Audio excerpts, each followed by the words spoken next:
This is an SWX Nonstop Local sports presentation. The University of Idaho Vandals take on the Portland State Vikings. Powered by Inland Power and Light, SWX College Football starts right now.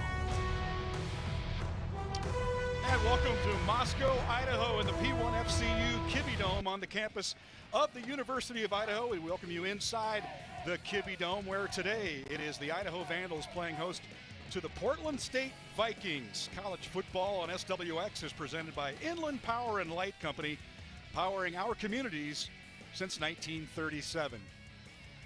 Hi there, I'm Dave Cotton alongside former Vandal and Eastern Washington linebacker Ty Graham. It is great to have you with us. Ty, let's first start talking about Idaho. This is a team that was ranked as high as 8th just a month ago, and here they are. They've lost 4 in a row. What do they need to do? What's the mindset today to get back on track? Well, I think biggest thing today is just stick together. I mean, Coach Ford talked about it. Obviously, injuries are a thing within this group right now, but you only got who you out there right now for. So I think with them, they were at the beginning of this game, they locked arms, they walked the entire field together, and I think that was their way of saying is, hey, it doesn't matter what the circumstance is we're staying together, and we're going to go win our first Big Sky game today. Meantime, for Portland State, winless through 7 games for the first time since 2017, but this is a team that has disruptive players on both sides of the ball. Yeah, they do a great job recruiting in that Portland area. They do have a lot of good skill players. Coach Barnum does a great job just playing every single card he can. They call it Barney ball for a reason. They're going to get trickeration going, but you'll see a lot of talent on that side of the ball. Their defense plays tough, but really today it's going to be about what can Idaho do after a 4-game losing streak. Going to make a stance here in the Kibbie Dome today. At 2-5, they really need to run the table to have any hopes of making the college football playoff at the FCS level for the 4th straight year.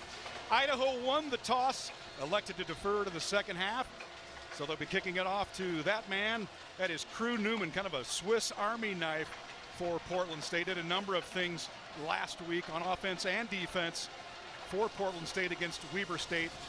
The Vikings losing that game, and we are underway from the Kibbie Dome.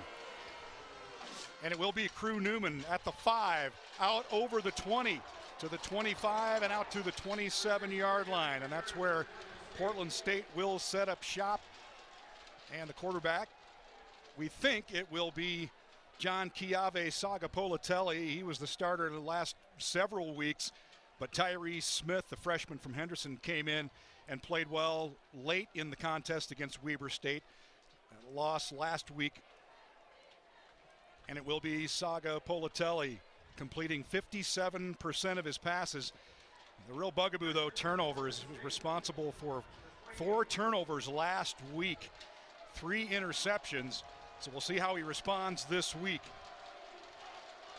1st and 10 from the 28, handoff DeLon Thompson. And kind of picking up where he left off last week, Thompson was held at just 31 yards on 18 carries against Weber State. Yeah, don't be surprised if we do see a 2-quarterback system today with getting Smith rolling. He did come into that second half, led them to 3 touchdowns and took care of the ball when they needed to. So I wouldn't be surprised if we see Smith back at quarterback sometime today. Just a gain of 1. It'll be 2nd and 9. Newman in motion into the backfield. Little pitch out to Thompson. And going to be tackled for a loss. Good work there, stringing it out for the Idaho defense. Nicely done there. Cruz Hepburn in on that tackle right there. Talking about keeping Idaho guys in the state of Idaho. 44, Lewiston native right there. Actually went to Lewis and Clark State to play baseball. Decided he loved football, and now they got him rocking. And he's been a key factor for this defense in the middle. Well, you talk about leaving one quality program for another. Leaving LC State baseball for Idaho football is Cruz Newman. And the pass downfield for Thompson goes incomplete. Good effort by Thompson trying to haul it in at the 44-yard line. And that'll bring up 4th down, a quick 3 and out for Portland State. That's exactly how you want to start the game as a defense. A quick 3 and out, gain confidence, and now we're going to go see what Idaho's offense, which has been a little bit of a struggle the last couple of weeks, but it sounds like we're going to see Woods out here rocking today. I know a lot of Vandal fans are going to be excited to see that. So back to receive for the Vandals. Nolan McWilliams, the freshman from Auburn, Washington, and the punt is away from Tony Johnson. Fielded right at the 30. McWilliams got a little bit of room and out over the 40-yard line. So now we'll see if it will be Joshua Wood starting at quarterback for the Idaho Vandals. He has been electrifying when he's played. He's missed the last 2 games with a sprained knee that he suffered against Montana. Idaho, that was the second of 4 straight losses. No shame losing on the road at San Jose State, losing on the road at Montana. It was the loss here at home against Northern Colorado, and then last week at Eastern Washington that really smarted. And it is Wood at quarterback. 1st and 10 from the 40. Fakes the handoff to Elijah Cummings and pass just a little bit behind the tight end. That is Gabe Hoffman, the sophomore from Bellevue. There you look at Wood's numbers. Well, Portland State D-line, that's going to be a big part of their defense today, is number 56 and 43. Those guys really do cause a lot of havoc up front. Idaho's offensive line, a lot of seasoned veterans, that is kind of their pride and joy of this offense. So they got 2 guys that they really got to take care of today. Coach Ford saying during his press conference this week that center Leighton Vining really providing leadership while Wood was out these past 2 games. And this is Elijah Cummings, or is that? That is Elijah Cummings. A 3-yard game, maybe call it 4, so it'll bring up 3rd and 6. Just by the looks of it, Portland State's defensive plan is going to be to stack that box. They know Idaho has a very efficient running game. Get Idaho into passing situations, maybe get away from their offensive scheme, and really just see what they can do with a light receiver core. Idaho averaging 187 yards rushing per game, 4th best in the Big Sky. But a passing situation here. Wood back to pass, going deep. They might get him on that. And they do get him on a pass interference call. So number 4, that's Isaiah Green, the sophomore captain and team leader in tackles with 37 out there in space. And the automatic 1st down for the Vandals.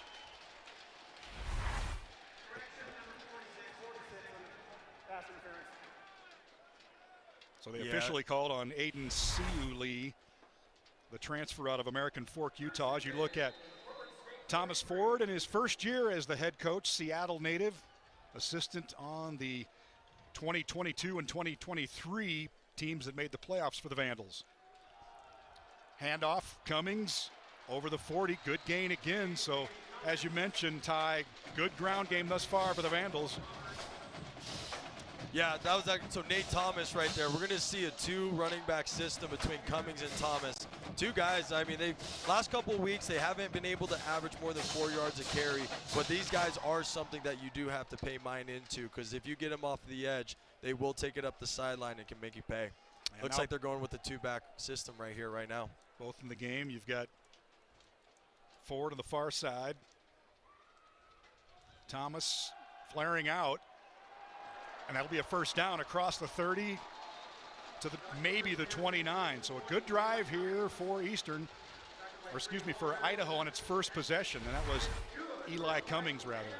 See, they kind of run a little cross buck to get him out in the open space. Yeah, that's once you do get into that 20 personnel as linebackers, you do have to be keyed in. Most of the time you will have a key as which is going to be the bigger back or a fullback, but those 2 are the skill back. So being able to cross key can get your eyes lost in making sure that you get the flat done. So now another 1st and 10 here from the 29 of Portland State. Pass over the middle, just a little bit too tall for Marquand McCraney. McCraney, the freshman from SeaTac, Washington, really a breakout game last Saturday at Eastern Washington. 7 catches for 105 yards. That was the most by any Vandal this season, and a touchdown. And this was after missing fall camp with a knee issue. Actually had knee surgery in the spring. Dave, you talked about it. He was a heavily recruited safety at a high school, but him and Coach Ford had a good relationship. He said, Coach, I want to play receiver. And he said, if I get here, if I can play receiver, I'm going to be able to come make some plays for you. And it was awesome watching that last week, and just missed Cummings on the sideline there. So that's Cummings there inside the 10-yard line. No pass incomplete. Yeah, just a little bit more on that. He was saying, McCraney was saying, look, I know I'm a 3-star safety, but I'd love to play receiver in high school. To a lot of these big schools, UW, Cal, Utah. But Coach Ford said, yeah, if you want to play receiver, come to Idaho. And here he is, and they're glad they've got him on their side. So 3rd down and 10 now from the Portland State 30. Wood taking to a the shot right here. corner, He's got him if he can. And that might be another flag perhaps. Both players, or the receiver going down in the end zone, but no call there. Good coverage by Karsten Mamarill, the junior from Temecula, California. A little bit of hand contact there, but to no avail, and the Vandals will come on and attempt a field goal.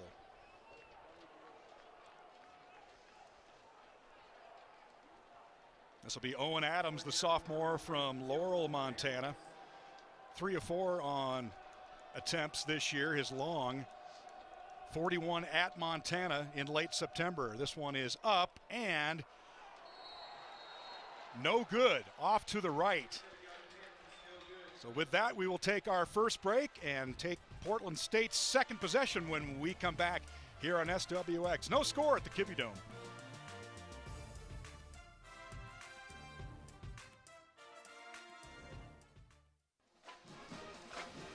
Time for today's Keys to the Game, presented by Northern Quest Resort and Casino.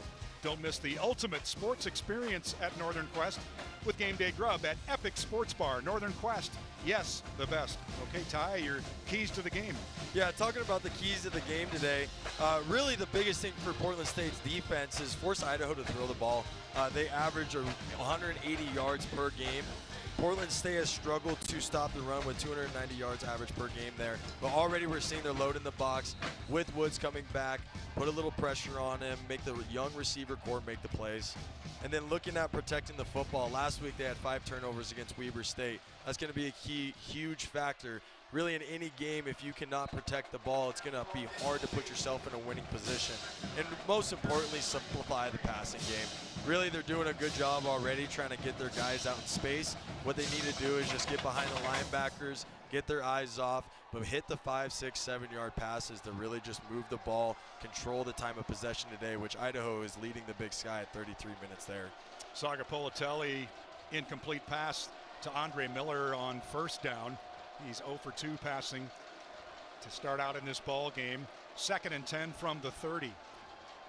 Now the pass out to Thompson out over the 40-yard line. So it'll be a first down for Portland State.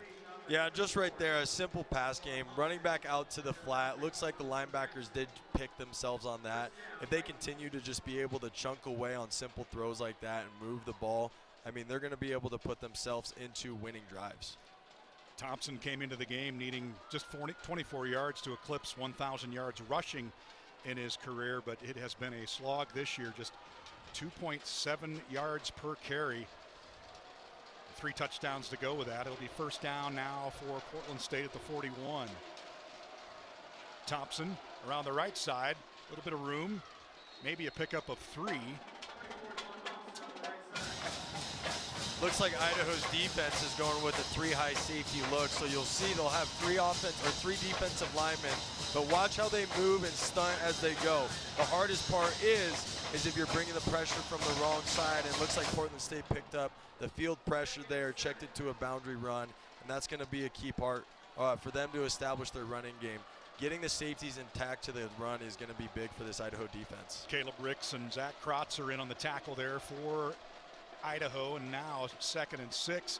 Thompson tackled for a loss. Great work there by the linebacker Isaiah King, the only returning starter on defense for the Vandals this year with a team leading 50 tackles thus far. Yeah, he's a seasoned vet for this defense, and with a lot of the younger guys coming in, you know, we talked about it, what's the key for Idaho to be today? It's just to be themselves, but really these seasoned vets, bring the young guys along with you. Slow the game down, let every play come to you, read slow, react fast, and it's awesome seeing Ford make a play in the backfield right there. Came in just a little bit banged up, but looked no worse for the wear there. And now Portland State with a 3rd and 12 situation. Sagapolatelli, plenty of time.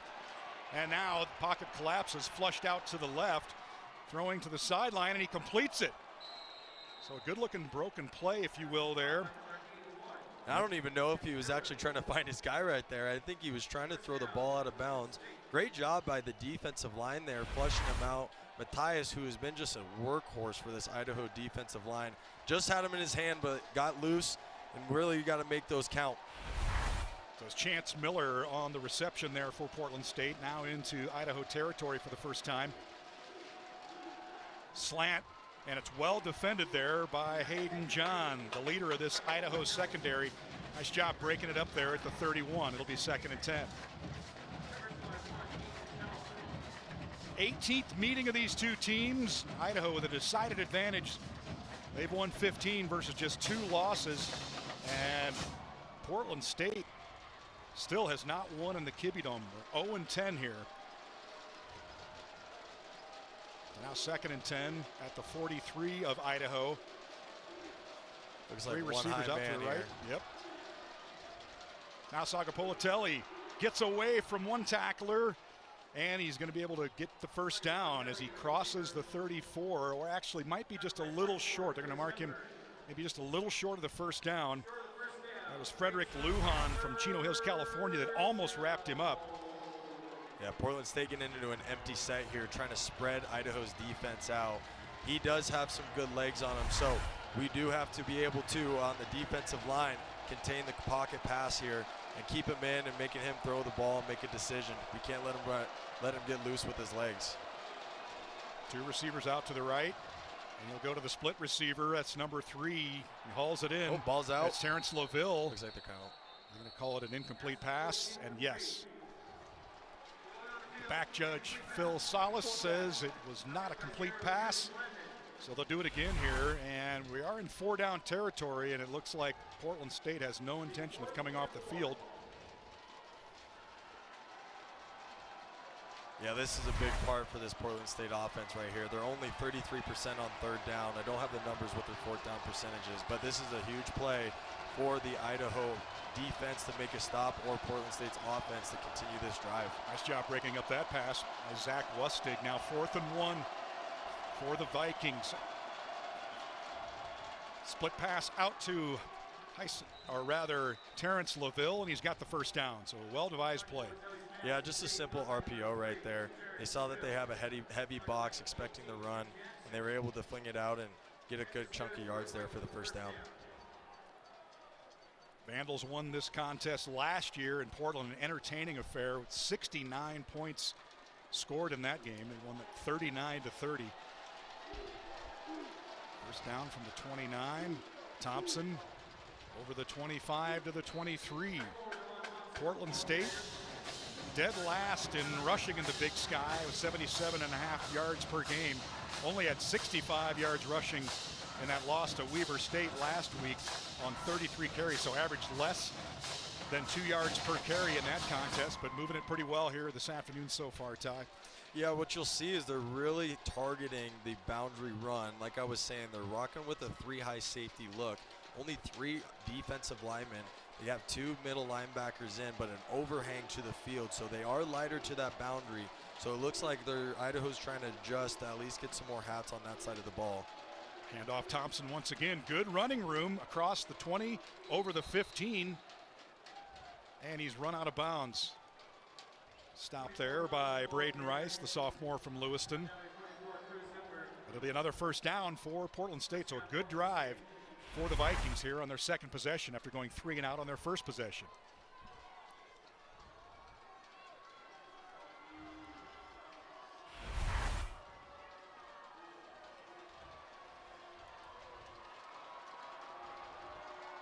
Portland State last in the Big Sky in red zone offense. Here they are at the Vandal 19. We'll see what happens. 1st and 10 from the 19. Handoff Thompson. He's got room again, and good churning yards there by DeLon Thompson. Getting across the 10 down to the 8-yard line. Yeah, they came out in 12 personnel right there, which means they're bringing 2 bigger bodies of tight ends. I think Portland State is really realizing that they can get effective yardage simply just running the ball straight at them right now. So Idaho's got to kind of bear down, especially in this situation. Looks like they did switch back to a 4-down front. Oh, check that. They're still on an odd. Idaho rushing defense, second in the Big Sky, giving up just 136 yards a game, but getting gashed by DeLon Thompson on this drive. Thompson again, this time bottled up. Nice work there by the interior defensive line. Cruz Hepburn was there, as well as Zach Krotzer. Yeah, talk about a true vandal. Zach Krotzer, Spokane native. He's been a guy that brings juice for this defense. You'll see him just cover sideline to sideline. So it's awesome living him in the backfield. If he can continue to roll like that, cause some fits for this Portland State offense in their run game, I think they're going to be able to really show something. But once he goes, this entire defense goes. Krotzer, the product of Shadle Park, all preseason Big Sky selection. 3rd down now from the 7-yard line. Flare pass out to Crew Newman, and he is wrapped up immediately outside of the 10-yard line by a host of tacklers led by Jamel Blenman, the corner out of Compton, California. Yeah, that's a great part. Like I said, just let the game come to you. Read slow, react fast. You'll see here, he takes his read steps. As soon as he sees that screen, he triggers downhill, gets 2 clubs onto the man, and then they rally tackle for a great 3rd down stop there. So the Vikings will elect to go for the field goal here, and it's Matthias Uribe, the senior from San Dimas, California.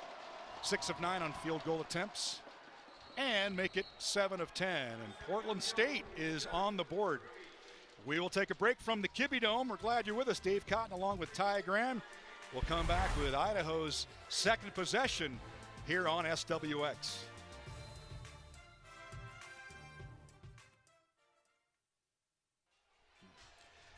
College football on SWX is brought to you in part by Findlay Downtown Toyota on 3rd Street in Spokane. If you're looking to score the best deals on your favorite Toyotas, come to Findlay. And we should mention quickly on that field goal, Tristan Lewis, the offensive lineman out of Eatonville, Washington, was assisted off the field. Looked like he was not able to put any weight on his left knee, so be surprised if Lewis could return in this ball game. Meantime, the Vikings getting ready to kick it off here, leading 3-0, scoring on their second drive on a 27-yard field goal by Matthias Uribe. Back to receive for the Vandals, Trace Higgins and Braden Rice. And this will be Higgins at the 2, out over the 20 to the 25, and brought down at the 27. Crew Newman and a couple other tacklers in on it. And with that, we will take another quick break here on SWX. 3-0 Portland State.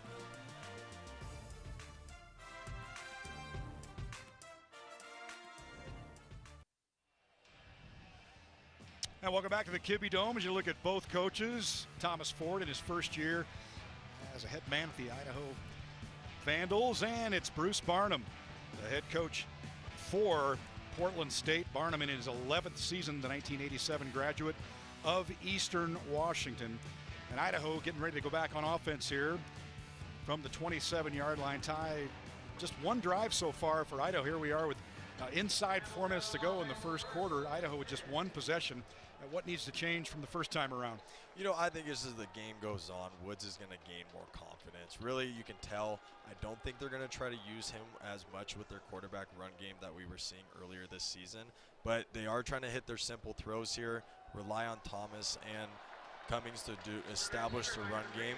But really just those easy throws, just make sure you give a catchable ball. I know it's a young receiver core, but right now they are teeing up a good offensive game plan. They just need to execute.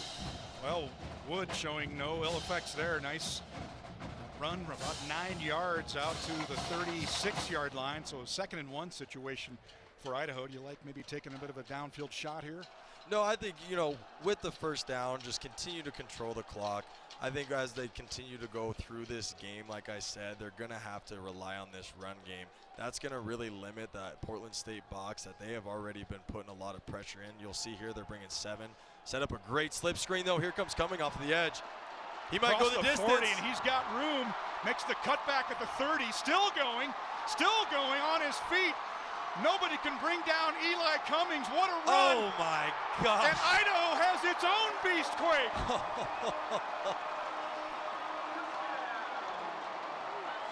And that's how you set up a team defensive scheme that wants to go put pressure on. A simple running back slip screen, draw 6, 7 guys all the way to the quarterback, dump it to Cummings, who call him Turbo for a reason, and goes the distance on that one. What a great answer for this Idaho offense. A SportsCenter top 10 highlight nominee there. Nobody could bring him down. What a run. What an effort by Eli Cummings. You can see this Idaho sideline right now. That brought a lot of juice. So hopefully that trickles here into this defense and get another three and out stop here. Get the offense that's going to get back on the field and really get Woods, again, more confidence as this offense goes. The extra point is up and good by Owen Adams and the Vandals. Just like that. We'll take a look and just watch and enjoy this.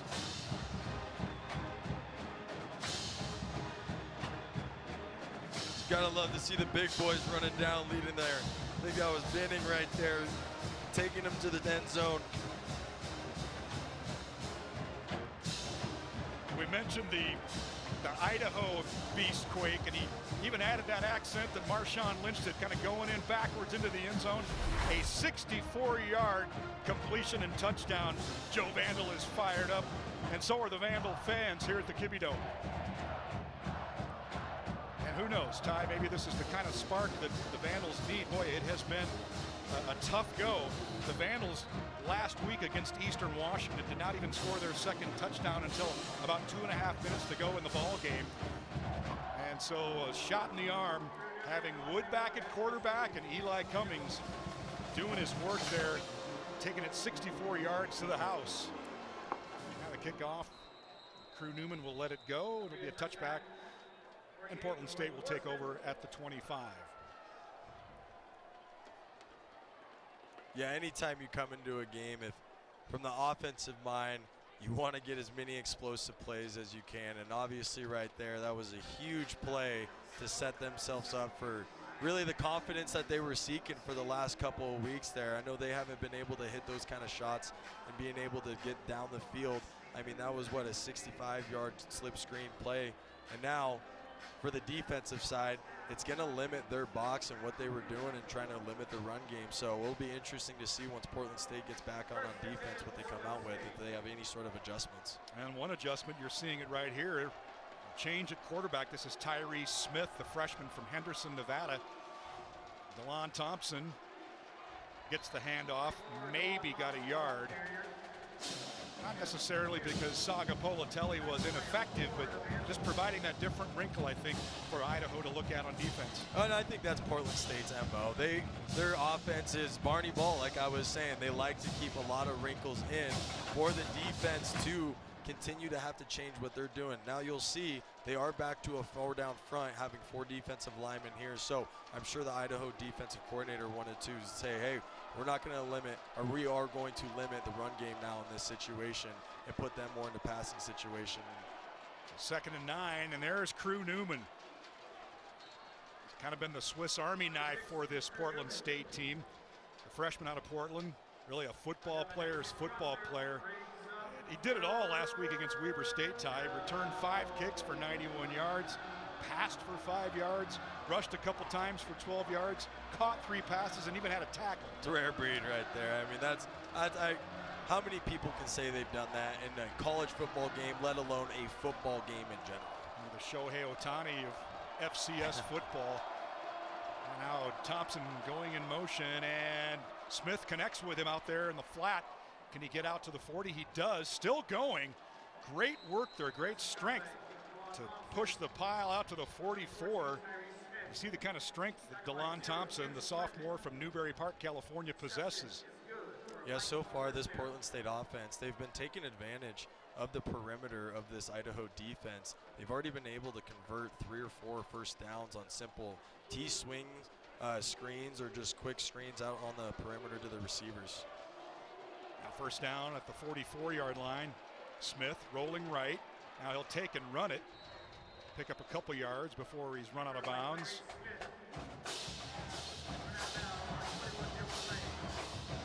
Tackle there by Donovan Parham, at least the push out. Grad transfer from Lakeland, Florida. As you looked at Thomas Ford there. Ford saying their focus this week, their mantra is doesn't matter. Doesn't matter, get better. It's always a next play mindset, and obviously, as we talked about with the limitation of injuries that they've been already facing, is, you know what, if they start calling, man, you got to answer. There's nothing that you can sit there and complain about. Just find a way to win. Now Crew Newman wide open at the 40, inside the 35 before he's run out of bounds there by Zach Lustig. I think as this game goes on, we're going to see a lot more of him. So another first down. So Portland State having no difficulty moving the football on their this drive and the previous drive. Just 13.5 points per game, and now a timeout on the field. And that will be the end of the first quarter. It is Idaho with an electrifying catch and run by Eli Cummings, darting into the end zone for the 64-yard touchdown. Vandals on top heading to the second quarter.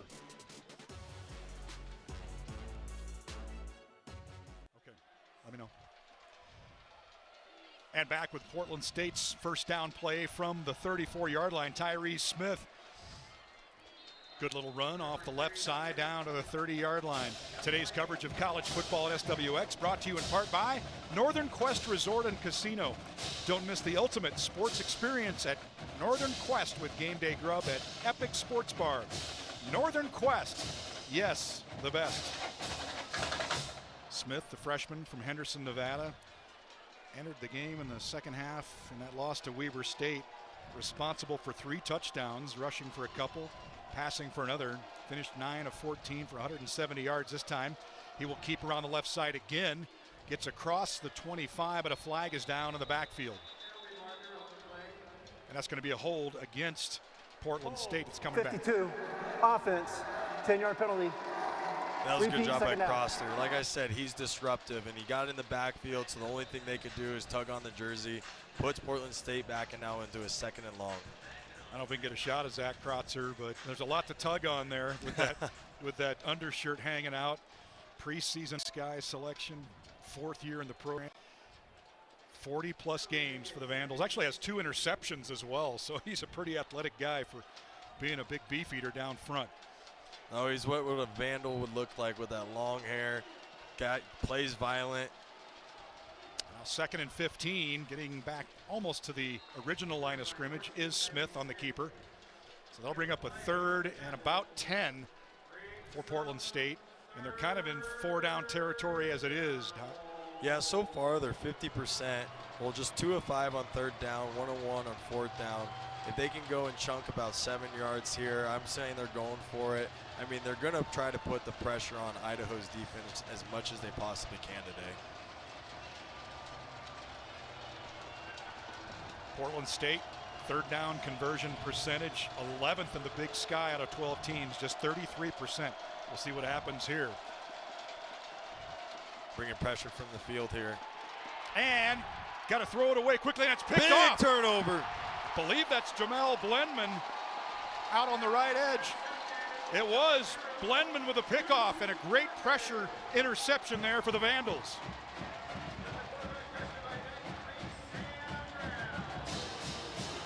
That's exactly what Idaho's defense needed to come in today to establish is Portland State is very loose with the rock.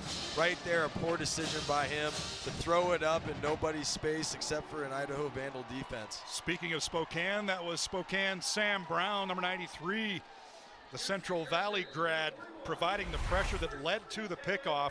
And Jamel Blenman, his second interception in as many games after getting his first career INT last week in the Vandals' loss at Eastern. So now Idaho back on offense here at their own 41. Wood handoff, and this is Thomas over the midfield. Good run. So Nate Thomas saying, hey, Eli Cummings, you took one to the house. Let's get involved here. He's coming to the sidelines now, but a good answer there on that first down run for Idaho. Yeah, great job just keeping his eyes downfield, seeing that backside cutoff. Portland State was in a bear front. They put 5 up on the line when Idaho had the 12 personnel look, saying that we're going to run the ball.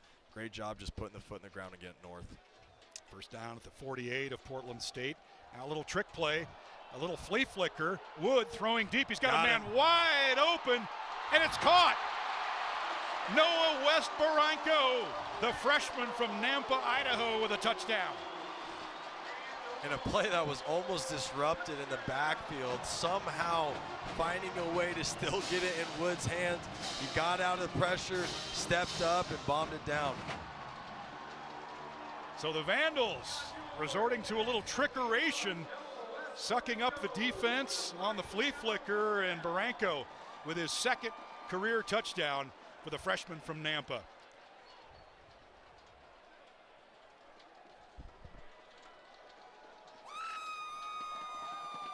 Vandals looking to start a new winning streak at home prior to that surprising loss against Northern Colorado a couple of weeks ago, as we have a timeout, and we are apparently going to have a review on this play. Do you have an idea, Ty, what they might be looking at here? No, Okay. I didn't see, or I didn't hear exactly what they were. It looks like they're seeing if there was 2 forward passes. Really, I didn't see that. Everything was going backwards on that trickeration play there, so I'd be really surprised if this gets overturned here. We'll take a look at the replay, though, when we get the chance.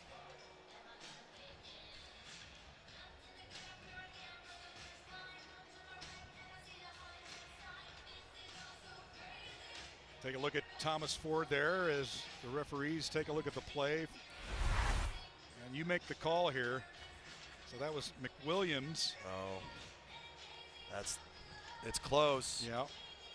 I do think that was lateral enough to still not overturn, but it was a good enough look for the guys upstairs to review this and take a better look at it. For my money, it did look like a slight lateral. My guess is this will I think stand up. that's too close to call. So he gets it. Oh, at that the looks 41. backwards. Yeah. I mean, Wood was at the 40-yard line. It looked like McWilliams was about the 39 or 8. And a pretty quick review. After review, there were not 2 forward passes. There's only 1 forward pass. Call of a touchdown was upheld. There you have it.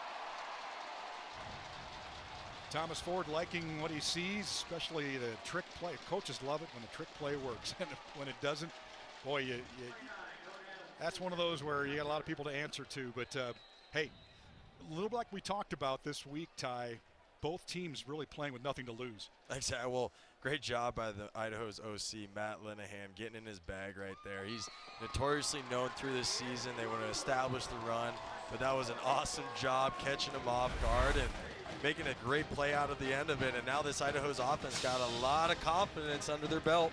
Yeah, the whole thing here was just that Wes Barranco didn't see too big of a ball, hauled it in for the touchdown, and it's 14-3 Vandals. College football on SWX is brought to you in part by Titan Truck Equipment. Family-owned Northwest outfit your truck by visiting us in Spokane Valley, and follow Titan Truck on Facebook, Instagram, and YouTube. Well, Ty, the Vandals and Coach Ford really looking at this game as a get-right game, taking on winless Portland State, and so far so good. Yeah, this was going to be a staple for them on really figuring out what kind of team they're going to be for the rest of this season. And I think it was, I mean, everyone knew it was a do or die, but like I said, they came out onto this field, the entire unit of the squad, linked arms, walked the entire field, and they said, all right, our streak ended. Let's go start creating a new one here in this Kibbie Dome. And Crew Newman will allow that one to go through the end zone. It'll come out to the 25 where Portland State will take over on offense. And it'll be Tyree Smith actually staying in at quarterback. So Coach Barnum maybe liking a little bit what he saw there on the last couple drives for Portland State.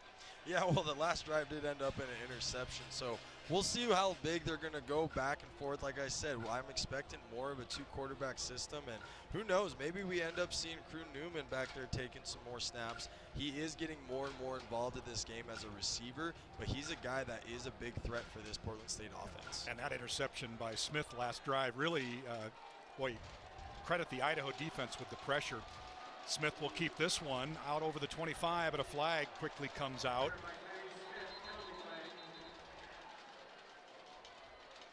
Holding, 74, offense, 10-yard penalty. Great job by Repeat, Idaho's first down. defense to swung to the ball there. I think really it was just a wake-up call in that first quarter, but right now you're seeing 4, 5, 6, 7 guys to the ball there. I mean, that's a key to part as a defensive coordinator. You just want your guys, your character is all about how far away are you from the ball by the time the whistle's blown. And right now we're starting to see some guys fly around. They get Pule Liate Gaga, the freshman from Seattle, on the holding call. Now 1st and 20 for Portland State, backed up into the shadow of its own territory.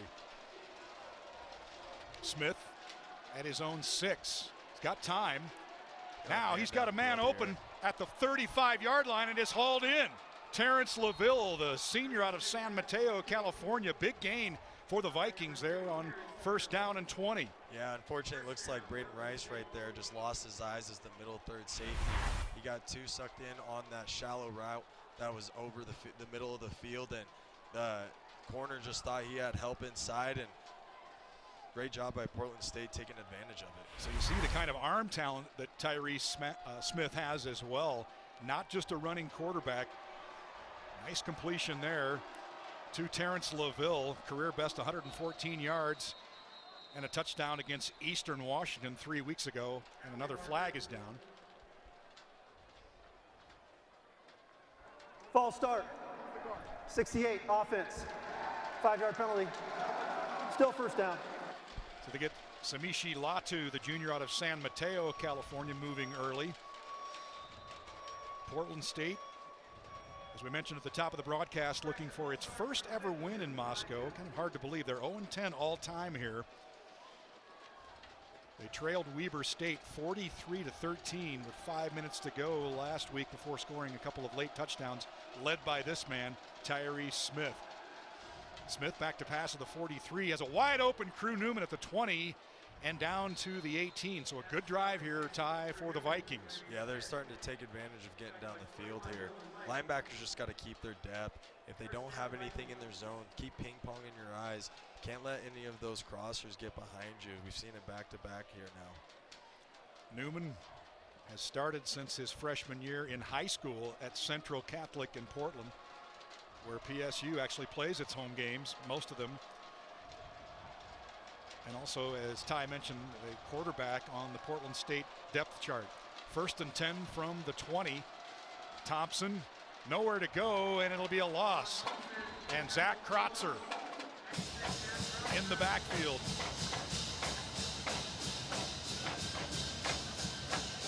That'll bring up 2nd and 12 here for Portland State. Needing to get a touchdown here to answer after that opening field goal to open the scoring. Idaho with 14 unanswered points.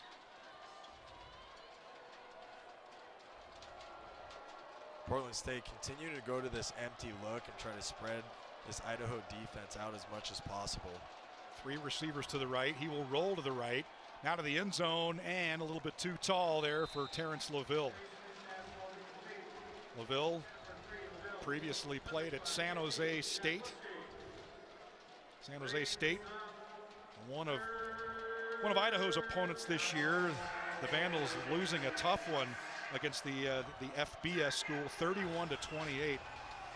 Similar to that loss to Washington State, coming up just short against an FBS school.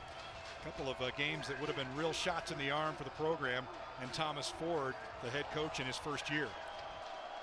I wouldn't be surprised if this is 4-down territory here, knowing what Coach Barnum likes to do. He's, like we said, he's got really nothing to lose. Great job by the Idaho defense there, swallowing him up in the backfield. Just nowhere to go. King. Now Isaiah King in the backfield. So it'll be 4th down, and Portland State will be content to try to put 3 more on the board here. Good job by King, and Zach Krotzer in as well on the tackle. 2 senior leaders for this Idaho defense showing up when it matters most. A couple of preseason all Big Sky selections. And here's Matthias Uribe looking for his 2nd field goal of the contest. It is up, and it is good. So a scoring drive for Portland State, but it's been touchdowns for Idaho and field goals for Portland State. And as we approach the midway mark of the 2nd quarter, it is Idaho on top, 14-6 at the Kibbie Dome. College football on SWX is presented in part by P1FCU. Are you looking for a free checking account? P1FCU's Ascend Checking is free checking that can earn you dividends. Open your account at P1FCU.org. As we welcome you back to the P1FCU Kibbie Dome, 50th year at the Kibbie Dome. And Ty, a great day to be inside. A little rainy and cool outside, but an awesome day so far inside for Vandals fans. Oh, it's always sunny and 75 in this Kibbie Dome, which, biased or unbiased, I've been hearing it on ESPN, maybe one of the greatest college football atmospheres. If you have never been to the Kibbie Dome, put it on you and your family's bucket list to come out here on a Saturday, because this place is awesome. Obviously, like I said, sunny and 75, so it's a great day to be here on a Saturday. Kibbie Dome about half full today, but the Vandals showing out as the return out past the 30-yard line by Trace Higgins, and that's where the Vandals will set up shop, looking for their 3rd touchdown in as many drives. We mentioned Idaho under offensive coordinator Matt Linehan, the son of Idaho legend Scott Linehan, and Matt's got to be happy with the way things have looked so far in this game. Well, and that's what we talked about. I mean, you can talk about injuries or you can do what you have out there. And I think right now there's a couple kids showing up that, hey, when my number's called, I'm going to start answering this thing. And really, they've been doing a great job with the explosive plays on this offensive side of the ball. Nate Thomas at running back. This will be Joshua Wood. Pitches it out to Thomas. Working hard, gets around the right edge out to the 44-yard line.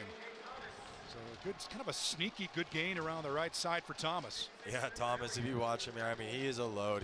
He runs mean. He's not an easy guy to go tackle. If you're going to shoot low, you have to bring the clubs there. You'll see the corner just try to shoot it at the knee, not bring in his clubs. And you got to at least grab, scratch, claw, get an ankle, get something, because he'll run right through it. You saw Thomas Ford. He was the running backs coach here for 2 years, 2022 and 23. So the backs are getting good instruction here. The fake to Thomas this time, and it's out to Jake Cox, and that'll be a 1st down for the Vandals. A good misdirection there for the Idaho offense. Yeah, Cox, another coach's son out here. The kid that's just been around ball his entire life. He's definitely just one of those guys on this offensive scheme that he does his job, and they'll try to set him up for plays like that, and he can be unaccounted for, but if you do, they'll make him pay. Vandals, #1 in the Big Sky in time of possession, averaging more than 33 minutes per game, and 10th in the nation, actually. These last 2 possessions, as well as the start of this possession, have looked very good for Thomas Ford's Vandal team. Now McWilliams open deep and can't haul it in. Good defense there by number 7 Bryson Ross, the sophomore from Sammamish.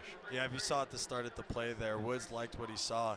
He gave a check out to him, tapped him on the side there. He said, hey, we got a go ball to go hit right there. Great ball. Great job by the DB just playing through the hands on that play. That was actually Michael Graves, the senior from Sacramento, who couldn't come down with it.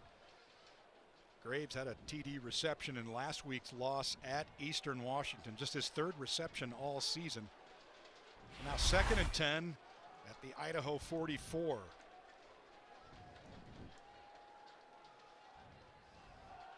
Wood, same play. This time it's McWilliams, and he can't haul it in. Almost an identical looking play, an identical result, just a different receiver. This time it was Nolan McWilliams, the freshman from Auburn, who couldn't bring it in.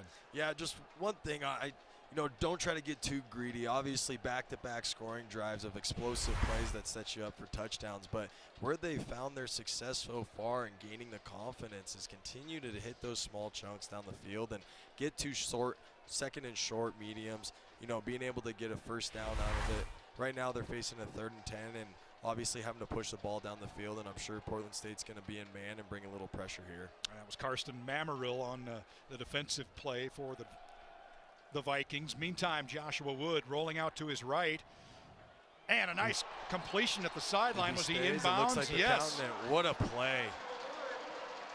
Didn't look like he had much room over there, but was able to haul it in. If I'm Idaho right here, get on the ball. Get on the ball and go run it so they don't have to review this. Let's see. Oh, no, he got his foot down. What a play, Cummings. He's been a huge part of this offense so far. It's explosive play after explosive play.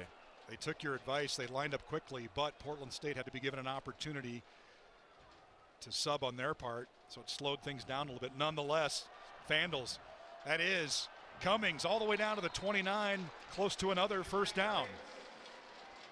Yeah, and Idaho's run game's got just such a great 1-2 punch. Now Woods being back into the game, really a third punch to it, but between Thomas and Cummings, really you think you got one guy out, all right, we can relax, but they both can make you miss, and they're great with just one-on-one tackling. You got to bring every part of your feet to be able to bring them down to the ground. Cummings in his first game back from injury was against Northern Colorado. It had a career high in receiving yards with 67. Second and a short one here. Cummings easily gets the first down, and it's across the 25 to the 24. Portland State says the ball was on the ground. We'll see how the referees rule it. No indication thus far. First down, Idaho.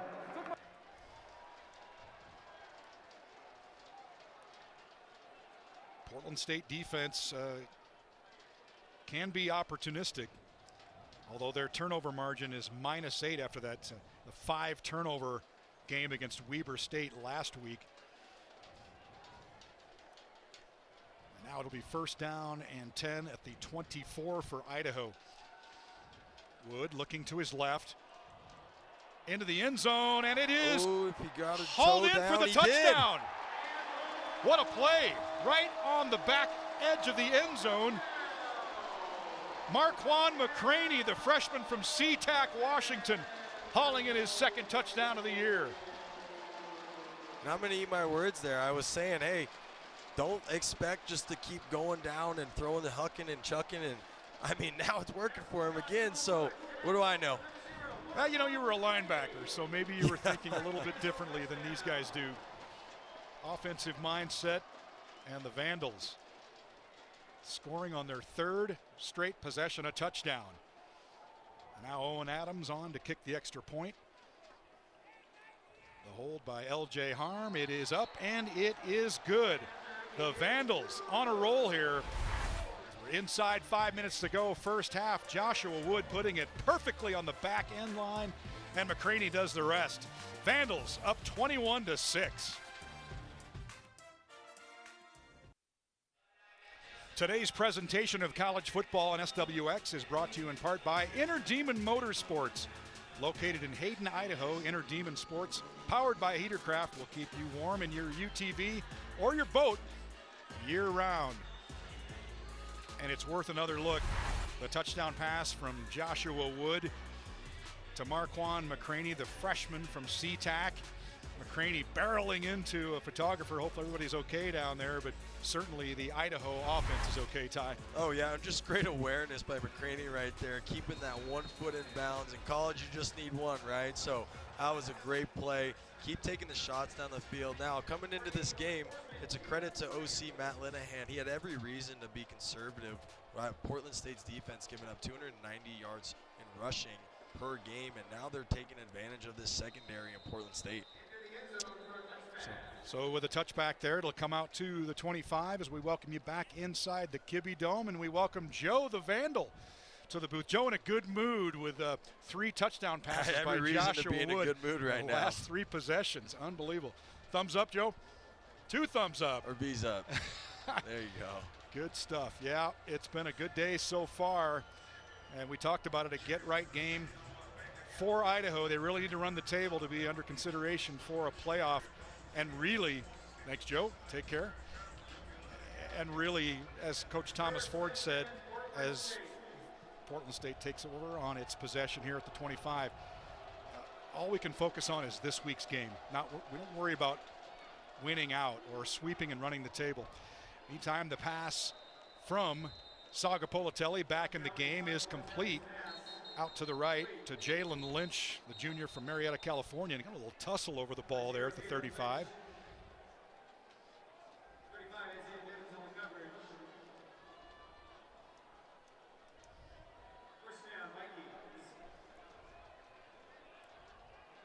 Yeah, this is a big drive for Portland State here. Looks like Idaho is now back again into their 4-down front. 2 high safety look. They're going to try to keep everything in front of them. Sagapolitelli rolling, and he keeps it out over the 40 and run out of bounds at the 43 by linebacker Cruz Hepburn, the junior out of Lewiston.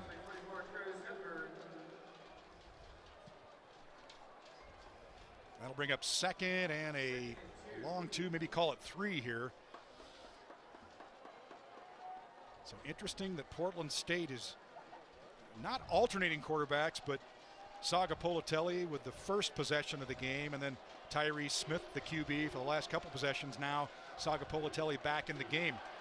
Elects to keep it close to the first down. Gets over the 45. They're going to mark him just a little bit short, bring up 3rd and 1. See Jack Lane there in on the tackle. Lane, the junior from Lake Oswego, Oregon. A big play in this ball game. Portland State needing to get some more points on the board here. Idaho scoring touchdowns on its last 3 possessions. They're going to get to an RPO look here if they like the numbers out. And looks like it's stuffed. Sam Brown saying no thank you, sir. Cruz Hepburn also on hand. And it looks like it'll be 4th down, and it is. Huge play by the Spokane native Sam Brown right there. I know the CB Bears are watching this game really hooting and hollering about that. They're built off of toughness, and man, that was a big play to get that short yardage stuff there. Looks like going back to an empty set. I wouldn't be surprised if they try to get to a QB run game here where he tries to make this 1st down happen with his feet. So Portland State on 4th down. Are they trying to lure the Vandals offside? It appears that's what they were trying to do. And now a timeout. And perhaps now a punt for Portland State. Vandal team has been ranked as high as 8th to start the season less than a month ago. But at that close loss at Montana. And trying to get back in the winning column here today. Unfamiliar territory. You know, Rob Eck won 26 games over his 3 years here. And Coach Ford saying, look, at the beginning of the year, my expectations are very high. They're very lofty. Tempering them a little bit over the last couple of weeks when you factor in some of the injuries that have taken place. He wasn't making excuses, but some of the transfers they lost, as well as younger NIL transfers in. I only had 1 returning player on starter on defense, and so it's been a challenge, but to me the biggest thing was the absence of Joshua Wood, Ty. Yeah, that's been a big part of, you know, who this Idaho team has been a unit. As soon as Wood did come into this team, you could tell that everyone gelled with them. I mean, you just don't get elected as a captain for nothing, right? So obviously him being back in part of this game is huge, and looks like Idaho's going to have another chance to try to go put another 7 on the board. Now the punt from Tony Johnson. Nolan McWilliams back to receive, and it'll kind of trickle out of bounds at the 23-yard line. And that's where the Idaho Vandals will take over. I had a chance to see Coach Bruce Barnum just a moment ago, mentioning this week that he brought his team to Spokane. There was really nowhere to stay in the Moscow area, so they stayed in Spokane on Thursday night, went out for some Irish food at O'Doherty's, and then practice at Gonzaga yesterday. So, and that's kind of the way that Coach Bruce Barnum is for Portland State. He likes to give these guys a good experience in their college ball. And so Idaho now 1st and 10 at its own 23-yard line. Touchdowns on the last 3 possessions. Wood. And it's a handoff to Thomas over the right side, picks up a couple.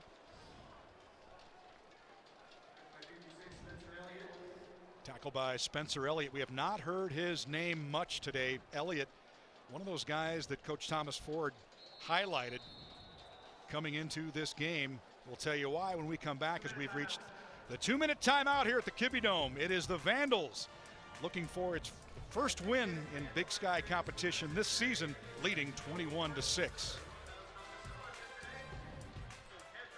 On SWX is sponsored in part by Pella Windows, your local windows and doors experts to help make life brighter.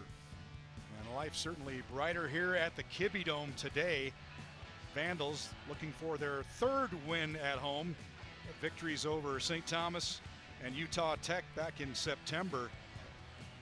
And that tough loss to Northern Colorado earlier this month. And the Vandals now taking over, picking it back up here with a 2nd and 7 play. Looking for a touchdown on 4th consecutive possession. Portland State's going to bring 6-man pressure here. Complete. So McWilliams out over the 35 to the 37. An Idaho offense in a slight 2-minute drill here, but knowing they do have 3 timeouts left to use, so they can kind of take their time, use the ability to see what shots they want to go take, and again, just go try to put another couple points on the board if you want to settle for 3, but hey, they're going to try to go for 7 here the way that their passing game has been going. First down from the 37-yard line. 2 receivers out to the right. Thomas off right tackle, maybe picked up 3. And to bring up 3rd down. Total yards coming out of that 2-minute timeout, actually pretty similar. It was 221 yards for Idaho versus 197 for Portland State, but Idaho finding the end zone 3 times versus just the 2 field goals for Portland State. Run up the middle for a modest gain. That'll bring up 3rd and 2. And a timeout for Idaho as they try to stop the clock here, preserve a little time on their final drive, most likely of the first half. Yeah, you can see it there. They chewed a little bit more time, I think, that they wanted to off of the clock, only going about 20 yards, chewing a whole minute down. But again, they do have 2 timeouts left. This is a big 3rd down conversion that they do need to convert. Vandals looking to start a new winning streak at home. Prior to that surprising loss to Northern Colorado a couple of weeks ago, Idaho had won 8 straight games at home, their longest winning streak at home since 1970. Meantime, Coach Bruce Barnum for Portland State, he's looking for a win here. Portland State has never won in the Kibbie Dome. Now a big 3rd down for the Portland State defense. 3rd and 2 for Idaho at its own 45. Can Portland State and the defense get off the field? Idaho with a couple of timeouts left here to go in the first half.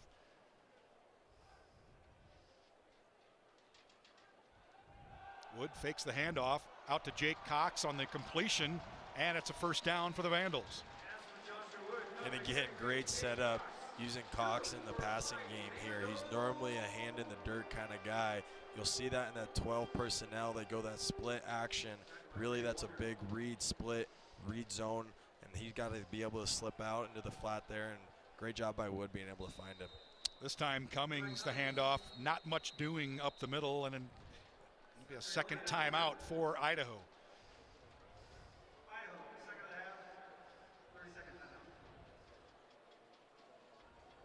So the Vandals really, they returned 54 players from last year, Ty. They reached the FCS quarterfinals for the second straight year, but those who came back were either really young, hadn't started much, and the Vandals, they really lost a lot of key people to the transfer portal, and as we mentioned, only had one returning starter on defense. And really at receiver, they'd been blessed over the last few years with the likes of Hayden Hatton, Jermaine Jackson, Jordan Dwyer, Mark Hamper. The current wide receiver room, while talented, is young. But maybe we're starting to see that development here today and kind of a coming out party. And Joshua, it doesn't hurt to have this man at quarterback, Joshua Wood, throwing the passes. 2nd and 9 from the 47. Little swing pass to Cummings. He has a first down, still going, and run out of bounds finally at the 33. Good job by Eli Cummings on the gain and to get out of bounds to stop the clock. Great job by the receivers there, getting sticky on their blocks and allowing Cummings to put his foot in the ground and go north and get the first down there. That's awesome being able to see as an offense. Is they have a great offensive line, but if you get guys on the perimeter that are willing to block for you, I mean, you can do a lot of great things within an offensive scheme. You see the flag, the Vandal flag on the helmets of the Vandals on Military Appreciation Day here at the Kibbie Dome. Thank you to all those who helped and served. And it looked like this. Nolan McWilliams down inside the 10-yard line to the 6-yard line. Boy, just night and day from the Vandal offense that we saw last week at Eastern Washington. Moving the football almost at will, particularly through the air. 1st and goal now. And the cross pass, and it is complete. Emerson Cortez Menjivar, the touchdown. 4 possessions, 4 touchdowns for Idaho. Great job by Wood, just sitting in that pocket with pressure in his face, just being poised, knowing just one more second that play was going to develop for him to get clean on that slant, and way to go put the ball in a catchable position. And like I said, if they were going to settle for 3, but I don't think they were going to want to. They were going to go try to find a way to go put another 7 on the board, and getting a 3-score lead now heading into the second half.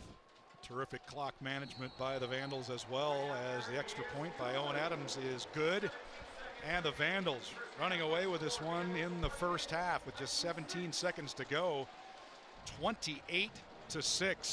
Emerson Cortez Menjivar, the sophomore out of Salinas, California, on the slant, hauls it in, maybe just a little bit behind him for his 2nd touchdown of the season.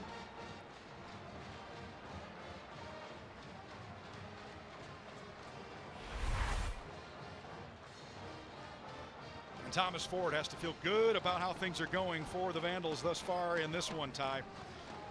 Yeah, I think right now they're finding their confidence and getting back to the old Vandal way. This was a game that they needed to go put a stamp on it. Right now, they will get the ball back at half as well. So this is a huge part of their offenses. Again, as Woods completing these short yardage passes, he's gaining more confidence as this game goes on. And right now, we haven't even really seen him use his feet, which has been more of his deadlier threat. But he's trusting his guys on the perimeter. The offensive line is doing a great job of keeping a clean pocket for him. So it's great to see them kind of getting back into the flow of who they are. Wood, the transfer from Fresno State. He was actually the highest graded quarterback of the Big Sky before missing the last couple games with that knee sprain that he suffered against Montana. Played well throughout the entire game for Montana. Now the squib kick, and it'll be Crew Newman at the 20-yard line, and he is hauled down. Great hustle on special teams by number 42. That's Ryder Bordner, the sophomore from Boise. Yeah, Ryder's the guy that's kind of the 4th, 5th guy in that linebacker crew. They were talking about him that he's really the backup everywhere. But, I mean, if you want to get more playing time, keep showing up on special teams like that. I don't think that's an over. 2 fouls on a play after play was over. Unsportsmanlike conduct. Number 33, Portland State. Number 3, Idaho. High schoolers that are first for each player. College football. Penalties if you want to offset. go get some time, and you want to go get seen, put some special team plays on your film. Well, we hear it all the time. The eye in the sky doesn't lie, and if you're making great plays and hustling and bringing energy and talent on special teams, they'll find a place for you in the starting lineup. or at least you're making your way closer to starting someday with looking good on special teams. So you saw that there was a flag down there. It was offsetting penalties, and Portland State content to just take a knee here, and that will bring to an end the first half. And what a half it was for the Vandals. On 4 straight possessions, Joshua Wood with touchdown passes, and Idaho is feeling good about itself after a 4-game losing streak. Idaho cruising here at the Kibbie Dome, 28-6. Highlighted by the catch and run by Eli Cummings, including the little beastquake dive at the end. And the Vandals on top, 28-6, looking for their first win of the season in Big Sky play. We will take a quick break and come back with some of our halftime coverage here on SWX and ESPN+. We're glad you're with us.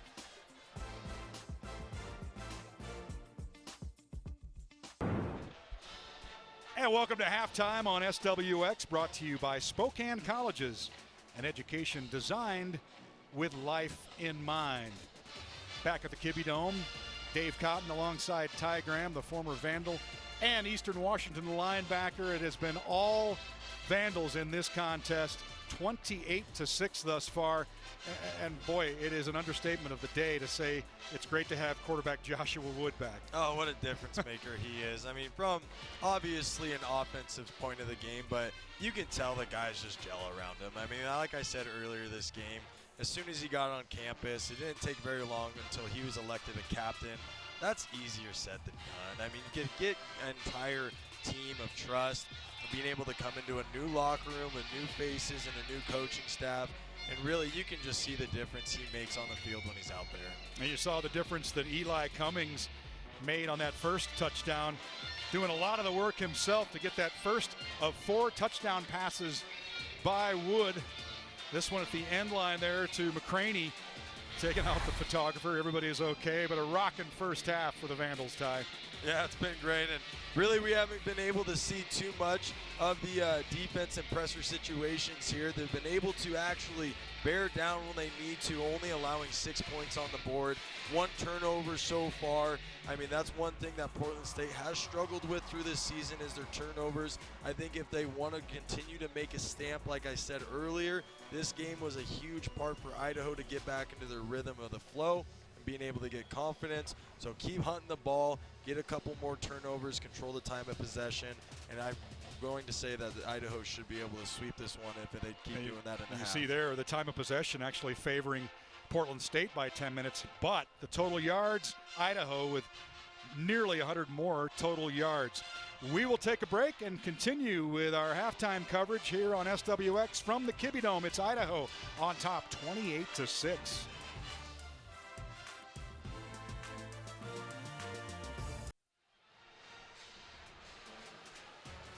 And welcome back to the Palouse as we welcome you back inside the Kibbie Dome, and time to take another look at tonight's keys to the game, brought to you by Northern Quest Resort and Casino. Don't miss the ultimate sports experience at Northern Quest with the game day grub at Epic Sports Bar. Northern Quest, yes, the best. All right, time for a little halftime checkup, a little mid-game keys to the game here. Ty, these were some of the bullet points you had at the beginning of the game. How's it going so far? Well, I mean, if we look at the Idaho side of things, it's, you know, establishing the run. Well, they kind of took that and looked at Matt Linehan and was like, all right, you know what? I'm not going to be conservative today. I'm going to go put every card on the table, and then let's go play some blackjack and gamble out there. And, I mean, going into that next part, finishing the drives, well, we saw the time of possession. Portland State is really dominating the time of possession, but that is because Idaho is taking shots down the field, being very successful of getting in the end zone from there. So far, the turnover battle is in Idaho's favor. It's just 1-0 right now. They are going to start taking more shots. So Idaho's secondary does need to do a good job keeping things in front of them. We did see a couple plays get behind their secondary, behind their linebackers. Really now they're in a position where they got to go drive and go put points on the board there. So bigger thing for Portland State. I mean, they did force Idaho to throw, and Idaho took that as a challenge today. They loaded the box early. They did set the tone, making sure that they had 5-6 guys in the box. They were getting after the ball. Well, then all of a sudden, Josh Wood Josh Wood is back in the game, and he's made that difference. And so he's really put Portland State's defense in a tough position here. Protecting the football is going to be pretty big for this second half for Portland State, and really simplifying the passing game. Well, I'm going to take that back again. I think my keys to the game kind of went wonk, but now they're going to have to start taking their shots when they can. Yeah, so much for establishing the run.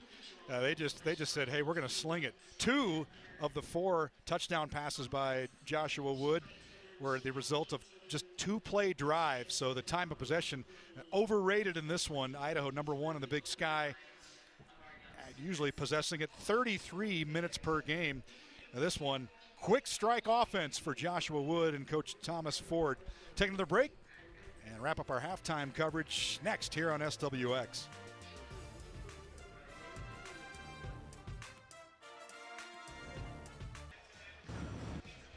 Hey, tune in to SWX next Saturday for more college football as the Eastern Washington Eagles welcome the Sac State Hornets to the red turf of Bruce Field. Kickoff set for 1 p.m.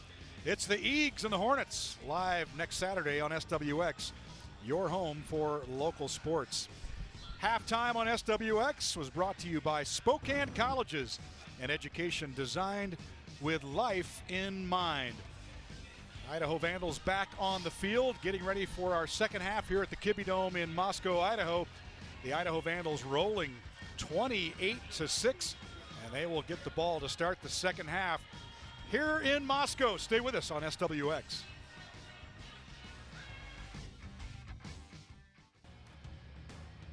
College football on SWX is presented by Inland Power and Light Company, powering our communities since 1937. We're getting ready to kick it off here in the third quarter. Idaho fans here at the Kibbie Dome are happy. The Vandals rolling 28-6 thanks to 4 touchdown passes by quarterback Joshua Wood, who had missed the previous 2 games with a knee injury. But looking no worse for the wear tie in this one. Yeah, I think from an offensive standpoint here, I mean, don't fix it if it ain't broke. You know, I think between both Thomas and Cummings, they've been able to offer a lot of good chunks of yards in the run game. Really, Cummings has been able to make some really explosive plays in the passing game with that T-slip screen, but then he caught that really good ball down the sideline. And so I think they're just going to keep using, you know, Woods in the pocket and the offensive line being this, you know, the stellar group that they are, keeping a clean pocket for them and finding their shots and just continually demand to go challenge the Portland State secondary. Wood passing 11 for 17 for 231 yards on those 4 touchdowns in the first half. He goes back to work. And by the way, a nice job there by Trace Higgins on the kickoff to let that go through. Is right over by the corner pylon, but goes through for the touchback, and so the Vandals will set up at their own 25. Portland State looking for a turnover or something to get a ray of hope here. Handoff, Eli Cummings picking up where he left off. He is loose, out over midfield, or at least out to midfield. He makes it out to the Vandal 49. Big gain on first down for the Vandals. Well, I'm sure going into the locker room after that first half, they had a come together moment and say, hey, our job's not done. We got to keep the gas pedal down here. And what a great first play to start this first half or second half. 24-yard burst for Cummings. Vandals rushed for 88 yards in the first half. Looking to pad this 22-point bulge right now here at their own 49.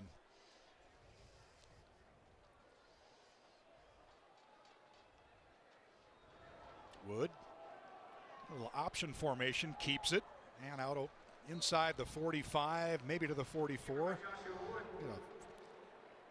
6-yard gain. And the Vandals moving the ball here on their first possession of the third quarter.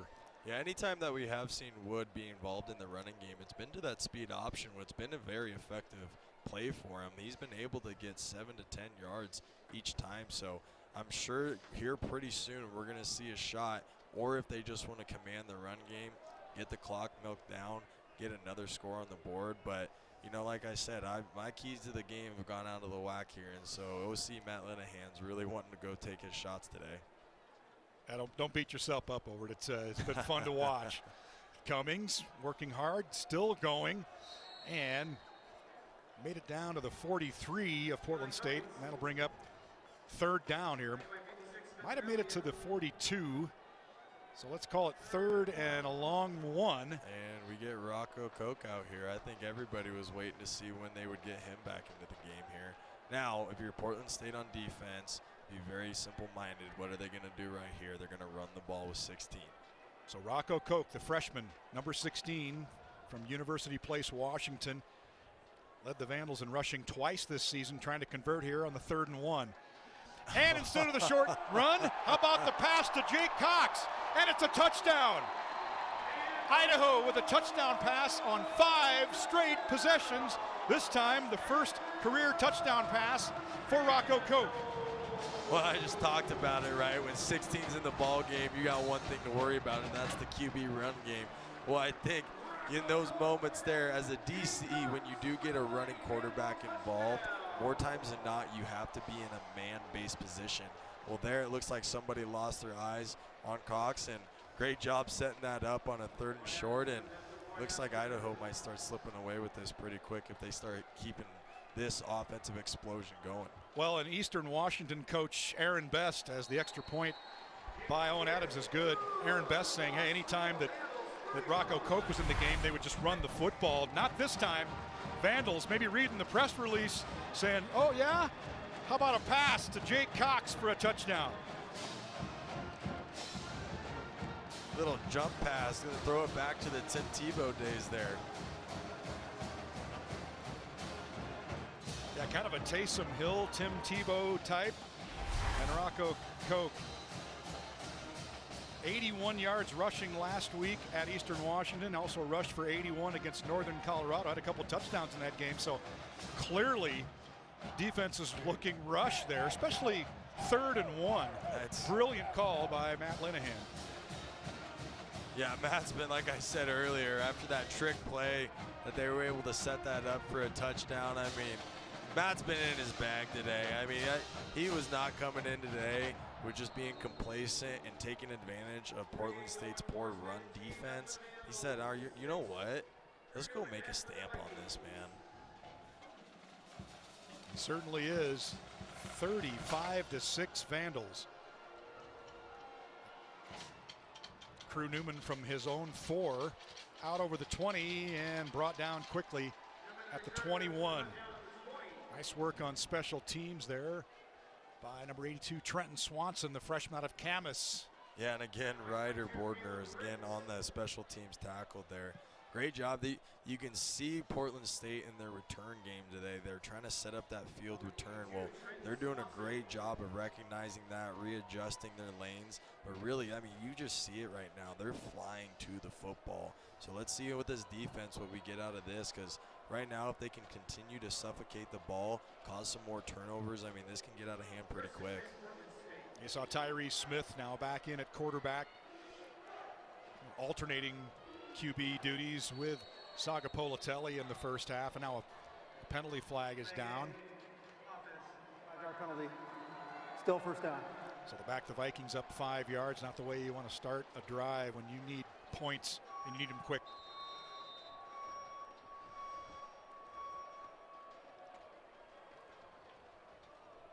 Portland State with 5 penalties for 47 yards in the first half. Idaho, no penalties in the first half. Smith.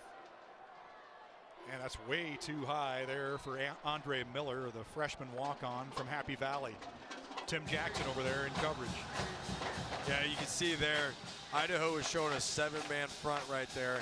They're going to show that, hey, we're going to bring pressure. Well, as if you noticed, the safety did creep back at the last minute, and they only rushed 3. That's tough for a quarterback to see where's my holes going to be, and a great job by the secondary. Rice being over the top on that, almost getting him one too. Saga Politelli, or Tyree Smith rather, keeps it around the left side, maybe picked up a couple.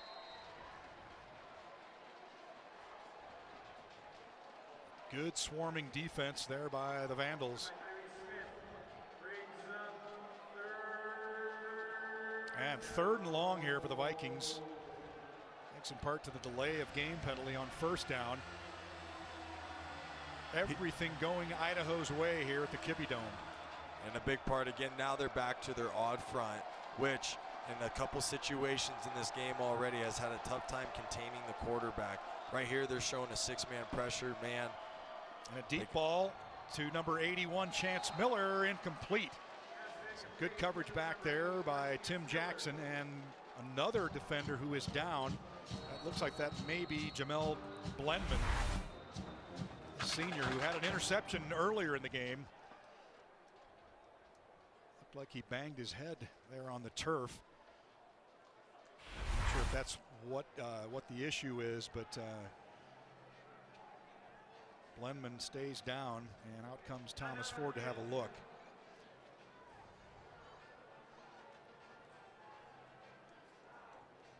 And while we have an injury timeout, we will take a break and come back and check on the condition of the player when we return. College football on SWX is presented in part by your local McDonald's restaurants, proud sponsors of the McDonald's Team of the Week, featured every Friday night at 11:15 on Nonstop Local KHQ in SWX Overtime. And what we think is probably good news, Jamel Blendman back on his feet after going down for a couple of moments. And Ty, you felt like maybe might have gotten the wind knocked out? It looked like it just landed straight on his hip there, and sometimes when you're in that position, you're just finding ways to breathe in it. So it takes you a second, but he looked like he got up on his feet and was able to run off. Almost a block punt there. Tony Johnson's effort almost blocked, but he does get it away, and it's down at the 44-yard line by Andre Miller. So good field position for Idaho, just what Portland State needs, down 35-6. And we take a look. This one was a close, that close to blocking it, which would have added insult to injury in this game for the Vikings. But nice job by Johnson to get it away. And now Idaho back to work here at the Vikings 46-yard line. Idaho with nearly 400 yards of offense thus far, and we're only 3:15 into the second half. Wood back to pass again over the middle, and McCrary hauls it in at the 34-yard line, maybe the 33. Yeah, we talked about it right at break there with Wood and his passing efficiency right here. I mean, at that point right now, we're at 12 of 18 for pass completions and attempts. He missed a couple early ones in the first quarter, but now as the game goes on, his feet are under him. I mean, he's putting the ball in very catchable positions for his receiver, and I mean, at this point, he has 240-plus yards, 4 touchdowns. I mean, he's having quite the day from the passing threat. First catch of the game for McCraney after 10 last week. Wood out to Cox, who already has a touchdown in this game, inside the 30 to the 27. We haven't seen much of Gabe Hoffman today, the sophomore from Bellevue. Typically the leading receiver for Idaho, number 87. But Jake Cox doing well in his own right. That was about the 3rd time they've run that exact same play. And I mean, with this formation, you can see 12 personnel where they have those 2 sniffers off of the line of the scrimmage. Split action, the backers have to flow with that split action, and they're having a tough time trying to pick it up. 2nd and 4. That's Thomas off right tackle, close to a first down. And Idaho content to maybe run some clock here. But the playbook is wide open right now as the kind of the heavy running back, if you will, Hayden Kinchelow, the junior from Homedale, Idaho, comes in for the Vandals. He'll actually split out to the right. You think of him as a short yardage back, but he caught a 2-point conversion in the game against Montana, so he's got some versatility to him. So it's Kinchelow and Thomas in the backfield.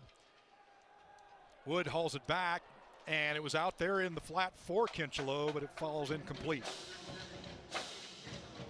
Yeah, one of the few times today where Portland State's pressure was able actually to make a point on their passing game. They got to Wood pretty early there, forcing him to just throw one into foul territory. So the incomplete pass, 2nd and 10 for Thomas Ford's Vandals. Team captain on Linfield's 2004 Division III National Championship team that was inducted into the Linfield Athletics Hall of Fame and then played indoor football, winning a National Indoor Football League championship with the Tri-Cities Fever in 2005. Wood, the little draw screen, we should say, to Thomas. Not much there. Good defense. Pierce Walker, the freshman from Kaiser, Oregon, coming up to make the tackle. Well, great job by number 20 there, being able to slip that block. They did have the numbers if they did get a hat on a body. He was able to get under it, get skinny, and grab an ankle, just like I was saying. He's a hard guy to bring down, but you have to bring your clubs, grab anything you can. So great job on Portland State's defense sniffing that one out. Yeah, that was Karsten Mammeril, the junior from Temecula, California. Not many bright spots on defense today, obviously, for Portland State, but a good play there. Bringing up 3rd and 11 for the Vandals. Wood stepping up, buying time, throwing to his right, complete to McWilliams. 2nd catch of the game inside the 13 for a first down.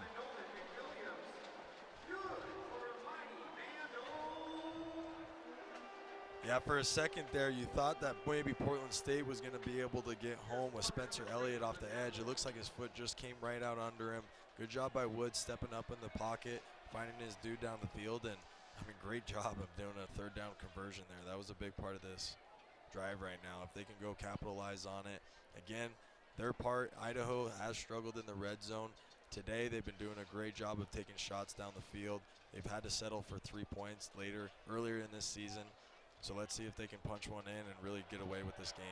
Now Cummings around the left side, inside the 5, but a flag comes out. It was actually Rocco Koch that took that snap. It appears to be 87, offense, 10-yard penalty, repeat first down. Not many penalties on the Vandals thus far. I believe that's their first. And the short gain by Cummings is wiped out. So they'll back him up to the 22-yard line. And 1st and 20. They can get a first down, obviously, getting it down inside the 2. As we approach the midway mark here in the 3rd quarter. All is well for the Vandals today at the Kibbie Dome. Wood back to pass. All kinds of time. Looking for a 5th touchdown pass. Now pulls it down and runs it inside the 15, out of bounds at the 13.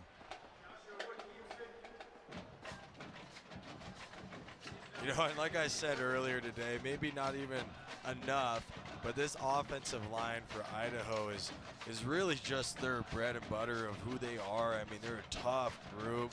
They know their assignment. You can tell they play well with each other. They communicate everything out.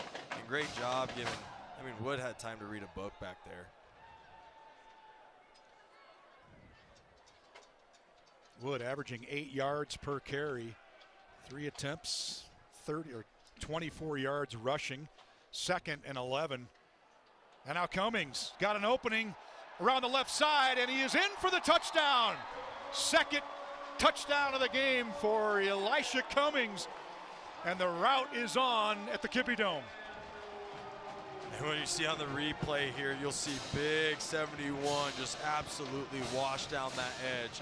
Cummings, great job recognizing that, doing a jump cut to the field and getting himself in the end zone. But once you see on this replay, my gosh, he just absolutely cleared the way for Cummings to just go walk into the end zone there. Vandals averaging 24.5 points a game. And they're on pace to easily double that. And the extra point by Owen Adams is up and good. The Vandals getting well. First rushing touchdown of the game.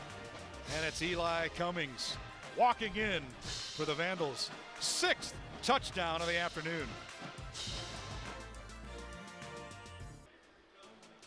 Today's presentation of college football on SWX is brought to you in part by Granite Concepts.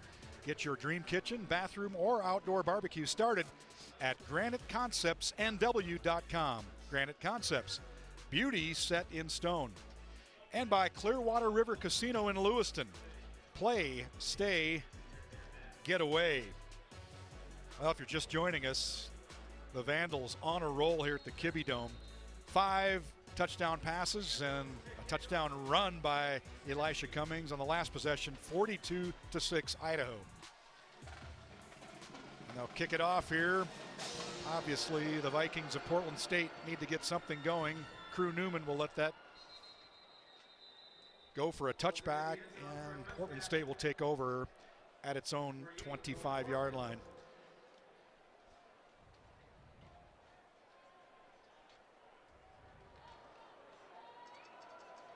Idaho is going to be snapping, in all likelihood, pretty safe to say at this point, a 4-game losing streak. And the struggles continue for Portland State, headed for an 8th loss to open the season. And it's Tyree Smith back to work at quarterback. This is a tough situation, Ty, for a quarterback where you're down 42-6, and they know you're going to pass. And there, a good defense around the left side. Dylan Lane, nicely done. Lane coming around to break that up, knock it away. Second in tackles with 49, and second in pass breakups with 14 on the team. Yeah, and if you see there, he had his tight end immediately as he rolled out. I mean, yeah, just take the easy one. Go get a 10-yard chunk and go drive down the field and make sure you can get some more points on the board there. Just don't get too greedy with it. Because right now, Idaho's defense is swarming to the ball really well. Great job by Dylan Lane getting a hand up. Yeah, this is when it's fun to play defense. This is Thompson on the little flare pass and just leveled at the 28-yard line, and that draws a flag. A big hit there. We'll see who leveled the hit, and they might take a look at this because with a flag down, we'll see what happens. Yeah, as a defensive guy, I get it. It's hard in that kind of situation. Just know your surroundings are right on the sideline. If it does get one more step out, you're more than likely going to get targeted. Personal for foul, that. And, late hit, I mean, it's with targeting. Go for the big 15, kills and shots. I get defense. it, but man, just That know when you play can is and under you review. can't. So late hit with authority whistled against Zach Lustig, the sophomore from Jefferson, Oregon. And you see him coming in there full force. Another angle here. That's a tough one because that runner was kind of teed up for the hit, and Lustig going after him. So the idea here is to find out if that's forcible contact to the head or neck area. Yeah, now football's been a different day and age, right? It continues to evolve, and I mean, right there, did he lead with his shoulder? Did he lead with his crown of his helmet? Maybe yes, maybe no, who knows? But in this part of the game, especially like I said, in that situation where it is getting closer to the sideline, know that the refs are going to be very hand on the hip, ready to throw a flag, and just got to be smart in those situations. Hopefully, it doesn't lead to a bad part where he's going to be tossed out of this game. If they do indeed determine it was forcible contact to the head or neck area, he would be out, be disqualified for the rest of this game. And I believe the first half of the next game, but let's not get ahead of ourselves here. But we will get ahead of ourselves telling you that an upcoming game for Idaho, tough one at number 20 Northern Arizona next Friday. That's a Halloween game. It's a Friday night game under the lights on ESPN2. Followed by another tough game here at home against UC Davis on the following Saturday. We will have that one on SWX. Then at Sac State November 15th before closing things out at home against rival Idaho State. We talked about it at the top of the broadcast. Idaho has to run the table to even be under consideration. And we underline the word consideration for an FCS playoff spot. But stranger things have happened. There is no targeting on the play. The personal foul for the late hit will be enforced. 15-yard penalty, first down. Also just a late hit there. So just a late hit, 15-yard penalty, but apparently no disqualification. Yeah, I mean, best case scenario for him. I mean, honestly, not to try to be in a biased situation there, but I thought he was still in bounds. I don't know if the late hit was necessarily the call for it. I mean, you can't really pull your dogs back too much when all you got to tell them is, hey, go hunt, go hunt, go hunt. But, again, just know the surroundings of where you're at. You are treating this like a defender, and I can't blame you. I played defensive back as well, and sometimes it's just so hard to pull up and hit another part of the body of the offensive player. DeLon Thompson, good run right up the middle for 8 or 9 on second down. That'll bring up 3rd and short. Like you said, these dogs are taught to hunt, and you know that late adjustment in real time. When you watch a replay, you think, oh, how could they not adjust? But in real time, it's so hard to pull up and adjust. Oh, and just, you know, as a DC, and what I tell my kids all the time is you got to play at one speed. And I mean, it's, again, it's hard to pull back sometimes. But nice gain by the tight end, Christian Ingman, on the reception. He is the team leader in receptions, or at least receiving yards, with 236, averaging almost 18 yards per catch. Kind of an off game last week against Weber State, just a couple of catches for 18 yards. But here, a first down for Portland State. Ty mentioning he's a defensive coordinator. If you're wondering at home what that means, well, he is the defensive coordinator of the Cheney High football team. Headed to the state playoffs. Big game next week against Mount Spokane for seedings. Tyree Smith, the keeper, and a good run down to the 15 of Idaho. Portland State finding some success on this drive finally. They're really not changing up of what they haven't been doing, but I really just think Idaho's in prevent defense right now, keeping things in front of them, and Smith's taking advantage of that using his feet. This is kind of what happened last week with Portland State trailing Weber State 43 to 13 with 5 minutes to go before scoring a couple late touchdowns. We are not in the fourth quarter yet, but it has that same feel. Now Dotson Green turning and heading back the other way. It'll be a handoff, though, down to the 12-yard line. A number of tacklers, including Donovan Parham, making the stop. Grad transfer from Lakeland, Florida. Transferred in from Mississippi Valley State.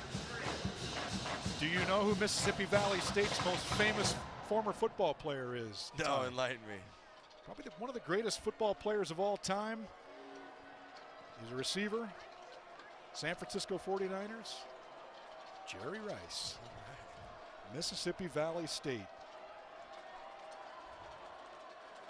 And now Tyree Smith, the handoff to DeLon Thompson. Didn't mean to put you on the spot, no, there, buddy. You're good. That's pretty random. I just put me in check. I need to do my homework more now on football. No, that's the last thing I want to do, man. But, yeah, Mississippi Valley State. So now a third down here for Portland State. You got to think that this is 4-down territory in just about every drive from here on out. And the Idaho crowd cheering for the Vandals to prevent Portland State from any touchdowns in this game. DeLon Thompson fighting for yardage, but he'll be short. Needed to get to the 5, maybe got to the 8. So that's going to bring up 4th down. And they will stay on the field. Great job by Idaho's defensive line controlling the line of scrimmage right there. That's a big third down stop right here, and if they can, you know, put Portland State in a situation where if they can't convert right here, I think, you know, the ban might be getting called pretty soon here.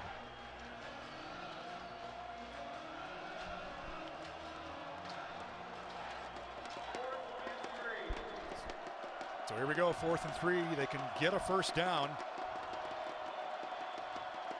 Smith, the quarterback keeper, and he's hauled down. Nice tackle at the 8-yard line by Matthias McLean. So the Vandal defense continues to keep the Vikings out of the end zone. A good stop there for the Vandals after the Vikings drove down the field. And it's still 42-6 at the Kibbie Dome.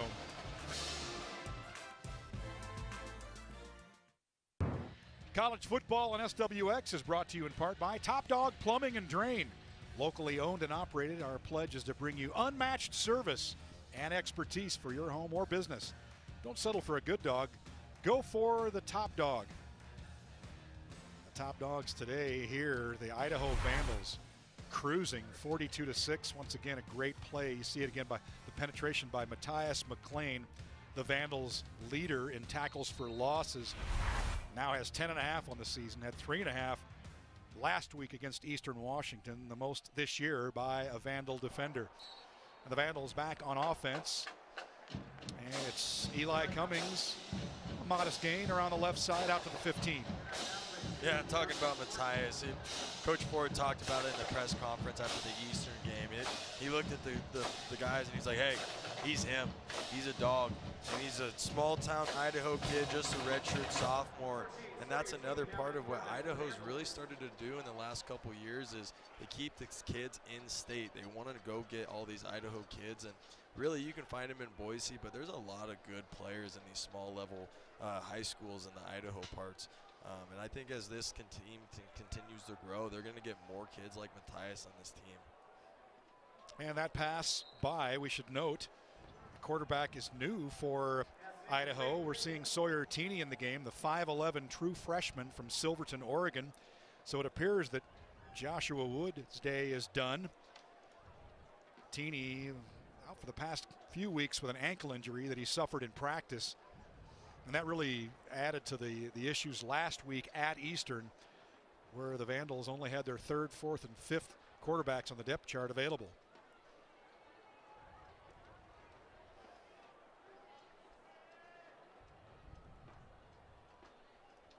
Now 3rd down at the Vandals' 10-yard line. Teeney looking for some room, and he's going to be brought down at the 11-yard line. Deontay Thornton, the sophomore transfer from Boise State, bringing him down. And the Vandals will be punting. Sound the alarm here for the Vandals for the first time today. Yeah, that's offensive had a productive day, and talking about getting Wood out, I mean, rightfully deserved. It's what a debut back for him, especially back in the Kibbie Dome. I think this is going to put Vandals fans at ease for the rest of this season, having him back on the field and really just going through the rest of this season and giving them an opportunity to be in a playoff running. Now the punt is away, brought in by Jordan Herron, giving pursuit there. A couple of Vandal tacklers, led by number 46, that's Dylan Fisher, the junior out of Burnsville, Minnesota.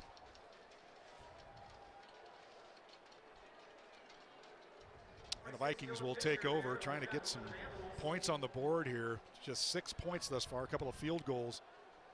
A dismal afternoon for the Vikings, who are still winless on the season and headed for their 8th straight loss and 0-4 in Big Sky play, and still have never won a game at the Kibbie Dome. You see John Chiave Sagapolitelli is back in the game at quarterback for Portland State. They take over at their 37-yard line. Empty backfield. Oh, ball's and that out. one tipped in the air. No! And an opportunity goes awry there for Trace Higgins. Oh no, that was Jamel Blendman, the senior corner from Compton. Boy, he had a gift. The ball was floating in the air and he had nothing but green in front of him and couldn't handle it. Oh, the agony. Idaho going back to that 7-man pressure look, and quite a few times today they've actually dropped out of that coverage into a type of cover 2. Well, this time with him being the quarterback being back in the game, not having to snap for the last couple drives, I think they wanted to go make a statement there, and they almost got home in a huge turnover play. But you know, I'm a defensive guy too, and we do struggle with the ball and catching sometimes. But hey, if it's about tackling, we're there. It's I'm sure he's going to be on the jug machine going into next week a little bit. He's going to be kicking himself, but hey, live to fight another down. Well, that's the old adage. That's why we're on defense. But that would have been his 2nd interception of the game and his 3rd in the past 2 games. Had one, really, it was first career interception last week in the Vandals game at Eastern Washington, as there's a timeout on the field for an injured Portland State player. Player down is Samishi Latu, the junior from San Mateo, California. The Vikings, just a brutally difficult time this year. Their schedule for the 2nd straight year ranked the toughest in the nation in FCS. according to the Massey rankings compiled by that advanced analytics purveyor Kenneth Massey. The Vikings have faced 4 nationally ranked teams, 2 in the FCS in the top 10, and a couple FBS teams, one of them ranked, BYU one of them. Let's take a look at their upcoming schedule. It doesn't get any easier for the Vikings at Cal Poly next Saturday, followed by a couple of home games. First against Sac State, which is, as you know, headed to FBS. And then home against Montana as well. And they won't be playing that at their normal field to accommodate the Montana fans that'll be invading Portland, playing at a larger stadium in Portland. And they'll finish on the road at Northern Colorado. Portland State trying to avoid a repeat of 2017 when they went 0-11. They had played a little better over the middle part of the season, but took a step back last week against Weber State. Really were never in that ball game until they scored 3 late touchdowns. Saga Palatelli complete there over the middle to Andre Miller. Freshman walk on, hauling it in for a short gain, and they'll bring up 3rd down.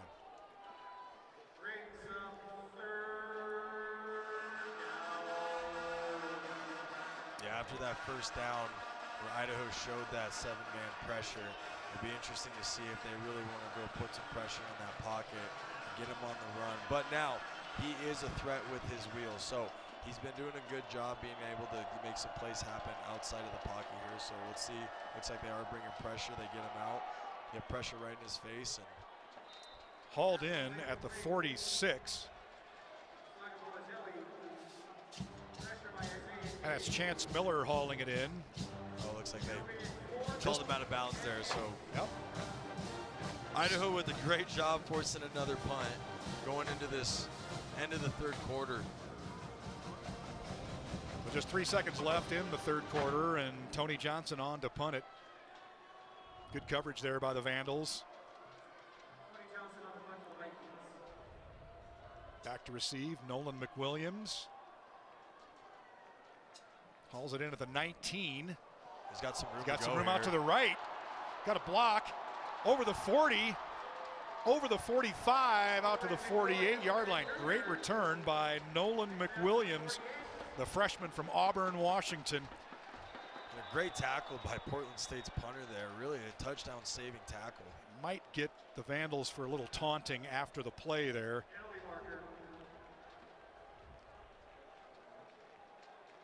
We'll After the play was over, unsportsmanlike conduct, number 46, Portland State, 15-yard penalty ended to the out of the run. 1st down. So number 40, timeout. Number 46 on the field. That is Aiden Siulili, the linebacker out of American Fork, Utah, whistled for the unsportsmanlike conduct. So it goes from bad to worse for the Vikings. The Vandals setting up in Vikings territory. Back at the Kibbie Dome after this.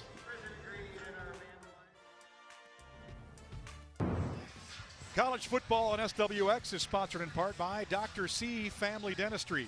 Complete care for every smile at every stage.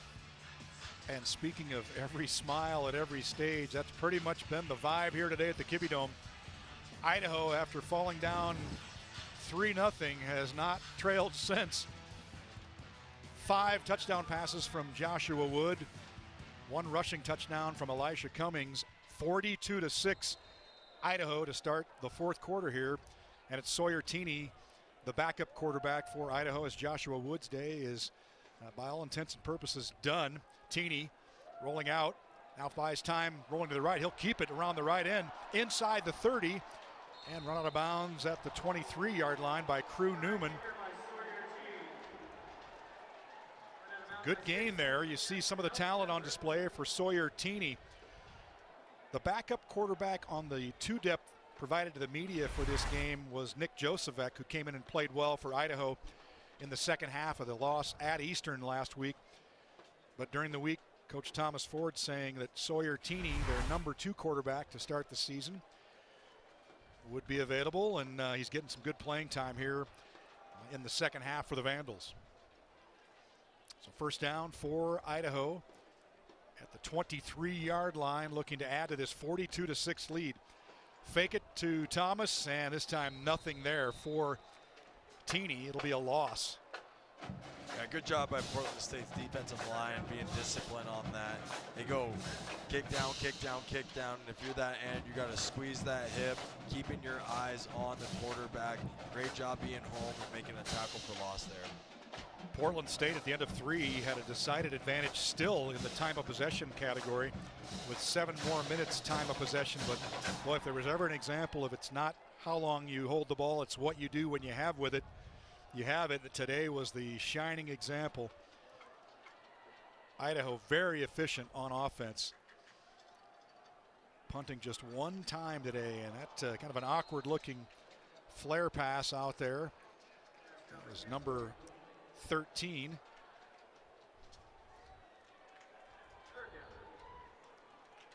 Chance Bogan.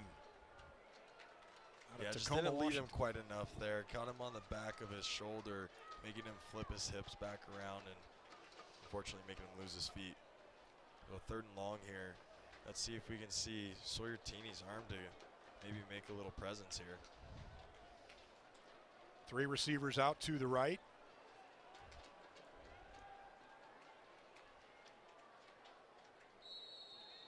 And a little flag on the field here.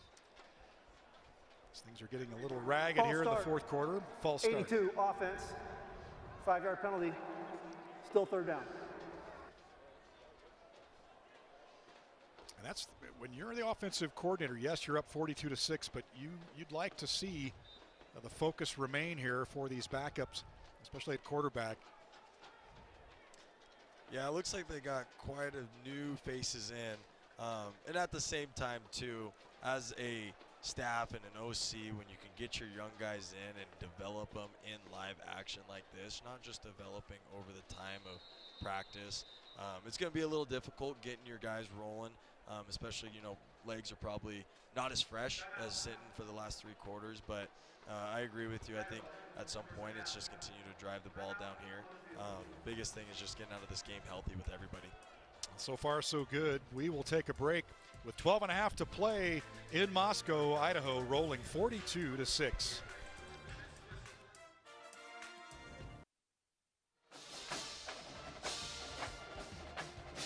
College football on SWX is brought to you in part by ServPro of Spokane County. If your home or business is ever damaged by fire, water, or an unexpected incident, trust the pros at ServPro of Spokane County to make like it never even happened happen.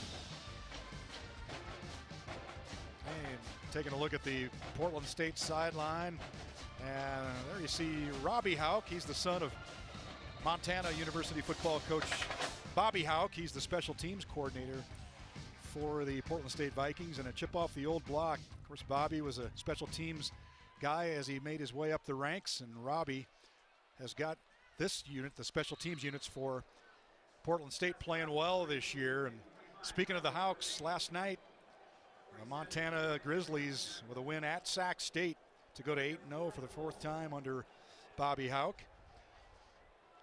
Yeah, talking family ties too. OC at University of Idaho, Matt Linehan, well, his brother, D-line coach, Mike Linehan, he's been at that program for the last couple of years. Played linebacker here at University of Idaho and North Texas as well. I think the Linehan family's also got quite a few ties in this football game. Meantime, Owen Adams on for a 44-yard field goal attempt. It is up, and after missing earlier wide right, that one is good. And Idaho tacking on 3 more to its tally.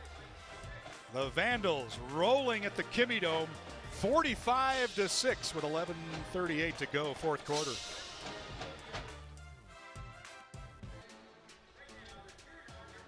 Back at the Kibbie Dome, and time to take a look at some scores. We mentioned last night, number 4 Montana staying undefeated overall and undefeated in Big Sky play with a win at Sac State, 49-35. Other scores, Eastern with a good win at Weber State, tough place to play, so Eastern goes to 3-1 in Big Sky play. UC Davis winning at Northern Colorado 27-16. and Northern Arizona and Idaho State in the second half. And then tonight it's Montana State, ranked 5th, trying to keep pace with their rival Grizz. Going to be at Cal Poly. Meantime, the Vandals rolling here at the Kibbie Dome, 45-6 with 11.5 and change to go in the ball game. As the kickoff there by Forsman runs through the end zone, it'll come out to the 25.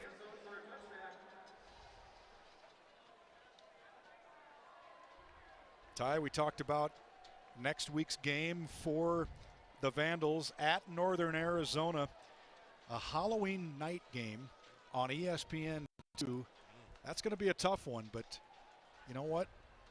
They're knocking this game down and go down there and try to knock down another win and stay on the winning path here, maybe try to win out. UC Davis will be a big hurdle here at home the following week as well. Well, and just the key is, you know, continue this momentum of this confidence that they just got to be, that they brought into this game. And Flagstaff is not an easy place to play. They're starting to play some really good football, and really just all across the board. Big Sky football it's not easy. Any part of this schedule is, I mean, you got to bring your best A game no matter who it is or where you're going. Portland State back on offense, and Sagapolatelli back in at quarterback, and that flare pass out to DeLon Thompson, a 4-yard loss. Nice play there by Will Cornelson, the junior from Cedar Park, Texas, and a host of other players. Yeah, and it's good to see him back and healthy too. He was really playing some good minutes there at the early parts of this season, and as you know, as the season goes on, I mean, injuries do come more and more and more, so the more depth they can get into the linebacker crew is a good thing to see for this Idaho defense. It was DeLon Thompson on that particular play, and credit Sagapolatelli for dishing out a pretty rough tackle there on on Zach Spears, the defensive back. Zach Spears saying, hey man, no fair, you got a quarterback taking me out. So 3rd and 8 here for the Vikings, trying to get something going, trying to salvage some types of good vibes here in the 4th quarter. Nothing has worked thus far. Deep pass down the left sideline for Dotson Green, and it might be picked off. He came up with it, actually. A simultaneous possession. Let's see how they rule it. It's Idaho's ball. And it's picked off. I think they maybe even exchanged it where he had it coming down, and Portland State's receiver, I thought, got a hand on it, but it ended up back in Idaho's hands. So that's awesome. Now you see the entire team out there celebrating a couple bits of laundry out there. But I mean, when you're up like this and having a 4-game losing streak, and like I said, gaining this confidence, I mean, keep having fun.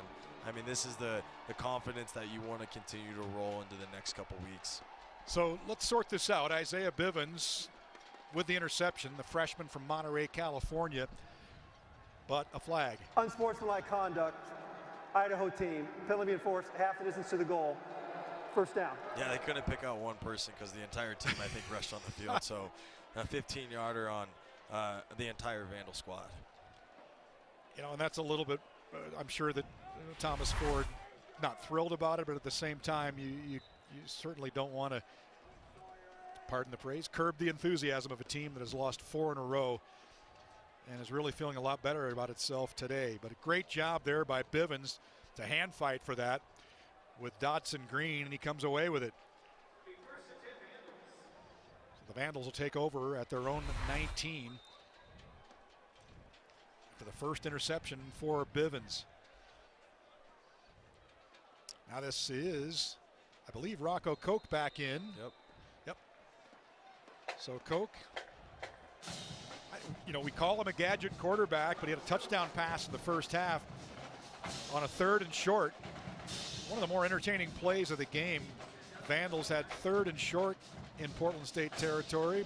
Everybody in the stadium thought he was going to pass, or excuse me, run. He fakes the run and found Jake Cox for a touchdown. One of 6 touchdown passes in this game for the Vandals. 5 of them by the starter Joshua Wood. A little option pitch there to Thomas, run out of bounds at the 25. Over there to make the tackle to run him out of bounds Jaden Brannon, the senior from Portland. And that was actually running back Carlos Matheny, the sophomore out of Olympia. We'll see Sawyer coming back into to lead the offense here. Really, we talked about it. You know, we want to get, they want to get Idaho's younger guys as many reps as they can, especially in live action like this. At what point do you just, you know, run the ball game out here, or, you know, give your guys some opportunities to make some plays and then learn from it on film, and you know, not just wait till spring ball and fall camp. But I mean, this is rightfully deserved from the Idaho squad to put the young guys in and you know, take shots if you want to. But I think they're going to try to milk out the clock as much as they can with this run game. That was Carlos Matheny with the carry up the middle, gain of 4, 2nd and 6. And as you noted, more reserves in the ball game for Idaho. Trace Higgins split out to the right, the junior from Nampa. And now changing the play at the line, Sawyer Teeney. Handoff Matheny.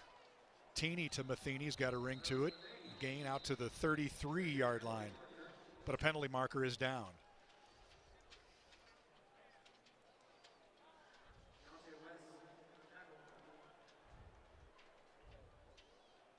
Looks like this is on Idaho. Legal formation, offense, 5 in the backfield, 5-yard penalty, repeat, second down. So whistled for 5 players in the backfield, and as you noted earlier, Ty, sometimes when you have a smattering of backups, it may be a little bit harder to be on the same page. Yeah, and I mean, at this point of the game, you're probably going to call your more simple part of your playbook. But really, in that kind of situation there, you got to align correctly and know your job and do your job. Midway mark of the 4th quarter, 2nd and 11. Teeney back to pass, now pulls it down and running out to the 27. So that'll bring up a 3rd down here.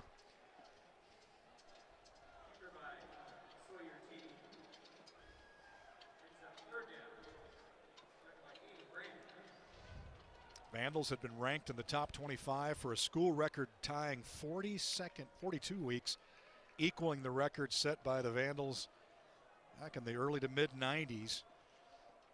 If they won against Eastern Washington, likely would have broken that record, but they fell 21-14 in Cheney. Now starting a new streak here, not only that streak, but a streak of home wins. Teeney. Nice looking pass there to it's number 82. That's Trenton Swanson, the freshman out of Camas, Washington, as it falls incomplete. Diving catch, can't haul it in, and that'll bring up 4th down. The Vandals will have to punt.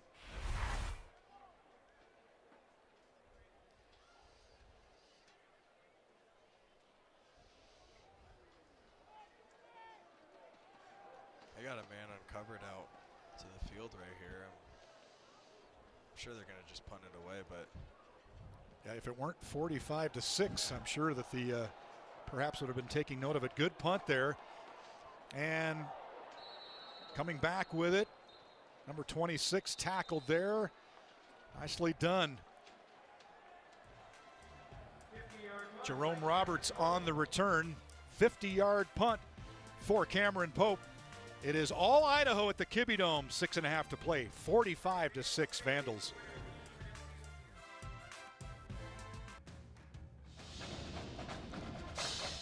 This portion of the game is brought to you by Perfection Tire and Auto Repair. Nobody beats perfection. Well, the Idaho Vandals near perfect today. At least they were in the first half. No punts. 6 touchdowns in the first half. And here they are now, 45-6 with 6.5 to play in the 4th quarter. On their way to their 3rd home victory and 3rd win of the season.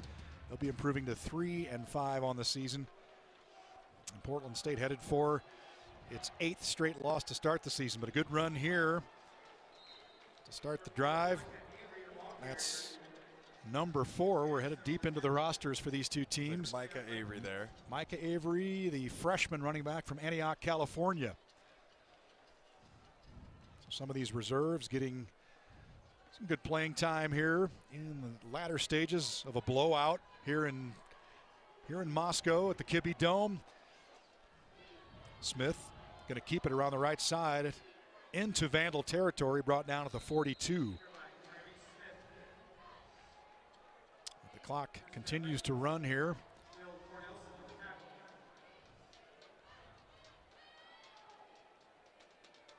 Total offense, 254 yards for Portland State, 456 yards of total offense for the Vandals. Vandals punting just twice in this game.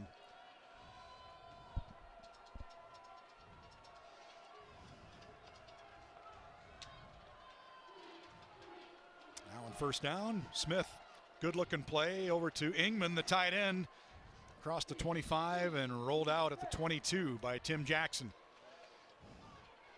Should mention just down the road, 9 or 10 miles or so, Washington State getting a victory, beating Toledo at Giesa Field, 21-7 your final.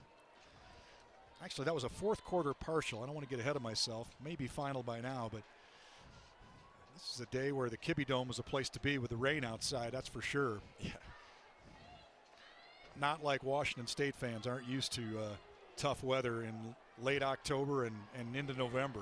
Oh, it's a part of being a Coug fan. You got to weather the storm, whether it's the outcome or the rain. Crew Newman stonewalled there on defense. That's number 42, Ryder Bordner, the linebacker out of Boise.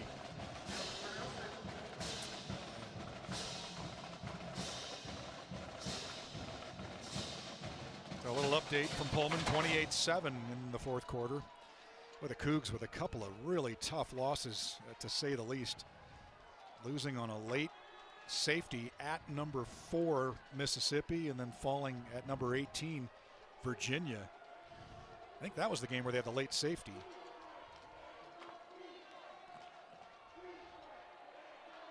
Not much there for the running back. Micah Avery, the freshman from Antioch, California.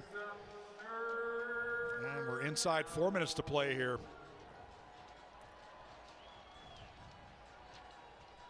Tackled by number 7, Zachary Spears, the corner out of Los Angeles, transfer from UConn.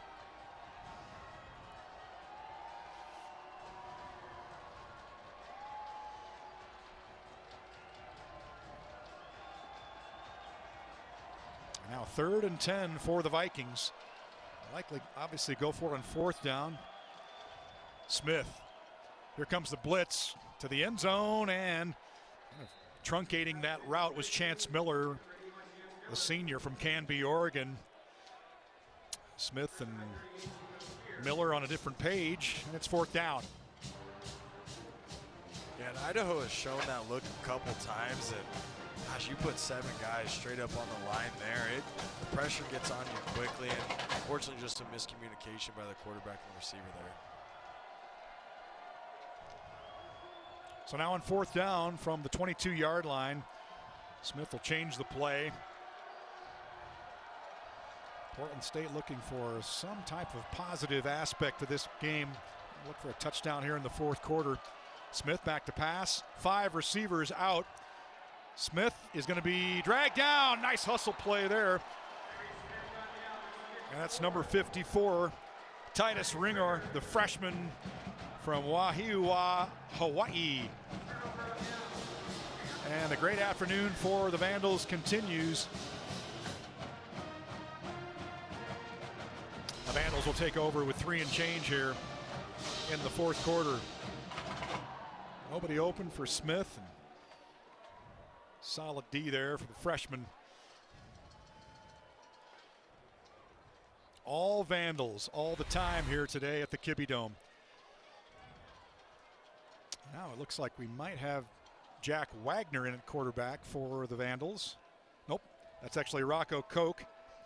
Handoff to Matheny. Good gain around the left side and out of bounds at the 34.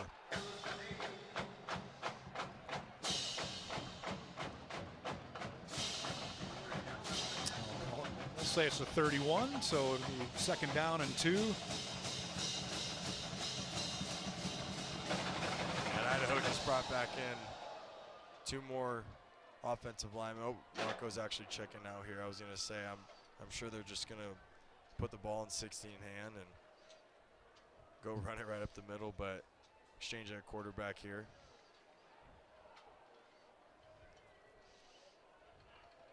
Idaho is 7 offensive linemen on the field right now. And before the snap, the flag is down. Offense. 5-yard penalty. Still They'll back him up 5 on the delay of game. Delay of game for Idaho, and so it'll go to 2nd and 7.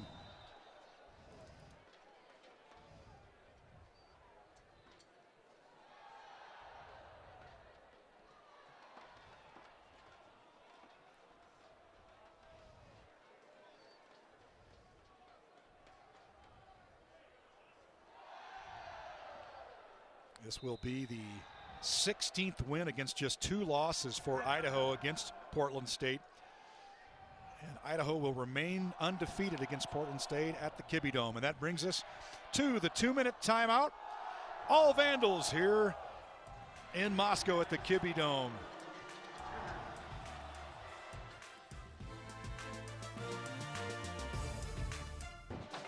Today's player of the game is brought to you by Findlay Downtown Toyota on 3rd Street in Spokane. If you're looking to score the best deals on your favorite Toyotas, come to Findlay. And Ty, we're looking at the player of the game, and the stats have pretty much back it up. Yeah, Eli Cummings, what a day. Obviously a big focus into today's game was having Wood back into the game plan, but really he made a lot of those plays happen today. He had 8 carries for 65 yards. Talking about coming in this, he had a tough time getting over 4 yards a carry. Well, he just did that at 8 yards a carry with a touchdown, and then he also had 4 receptions for 100 yards. 64 of those was on that T-slip screen to set up their first touchdown. And really what a day from Cummings there. I mean, he was a difference maker in a lot of this offensive scheme for Idaho. I know they're going to really start to use him more and Wood in the backfield. And as Wood gets more and more healthy, we talked about, the 1-2 punch between Cummings and Thomas. That third punch is with Wood. Now as a defensive coordinator and a defensive mindset, that puts you in a really tough situation on what you have to game plan for. Really, you got to get man and worry about QB run game. But today with Wood showing his arm off a little bit and having the help in the backfield for Cummings was huge for Idaho's win. You see a player down for Portland State, Elias Sanders, the junior out of Spanaway, Washington, looking at his lower leg. But that play from Cummings, that definitely will be one on the season highlight reel for sure. Oh, yeah. One of the all-time great Vandal touchdowns here at the Kibbie Dome. And different circumstances, obviously, not the stakes that we saw in the Seahawks game with the Beastquake, but very similar in terms of just the rambling touchdown run. In that case, a touchdown reception and then kind of diving backward over the end line to really electrify this crowd. Back when the game was still in doubt. Yeah, and I mean, it was only it was a 64-yard touchdown reception. But at the end of the day, it might have been 100 yards if you do a tracker. I mean, he went sideline to sideline, east, west, north, south, spin, somersault in the end zone. I mean, what a play to get people in the Kibbie Dome on their feet. So you hate to see this. Spencer Elliott, or rather Elias Sanders, being helped off and really favoring the lower leg there. It's a tough day all around for the Vikings here in Moscow. But that's football, Ty. I tell you what, injuries and losing streaks, and boy, credit these kids going, they'll go back to work, checking out film tomorrow or Monday, getting in the training room and reloading, regrouping, and heading to Cal Poly next week. Vandals heading to Northern Arizona. Teeny, and he's going to be brought down at the 25-yard line. Several tacklers there for Portland State as we approach a minute to go in this ball game. And Idaho will punt it away.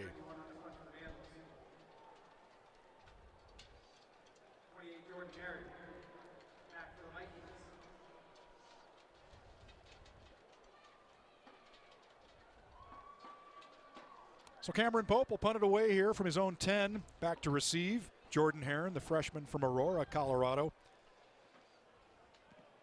And that one, not a terrific punt by the standards for Pope. Goes out of bounds at about the 37 or 8 yard line. But it's all inconsequential at this point.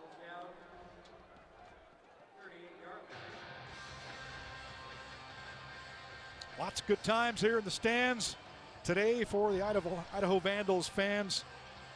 They saw a first half for the ages, all kinds of touchdowns. In the second half, the Vandals just been kind of on cruise control. And the next home game for the Vandals, you talked earlier today, Ty, about what this place can be when, you know, the Vandals come in with a head of steam. They'll be taking on UC Davis. If they can get that game at Northern Arizona next Friday night on Halloween, it'll be a good crowd here for that game against UC Davis next or 2 weeks from today. And that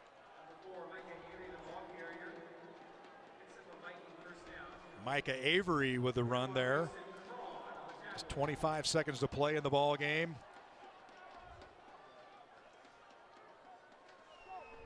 Sagapolitelli fakes the pass.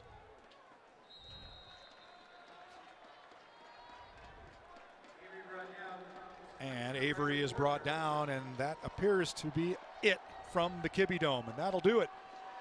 The Idaho Vandals rolling by a final of 45-6. Thomas Ford gets the victory, his first career Big Sky victory as a head coach here at Idaho. The Vandals improving to 1-3 in the Big Sky and 3-5 overall.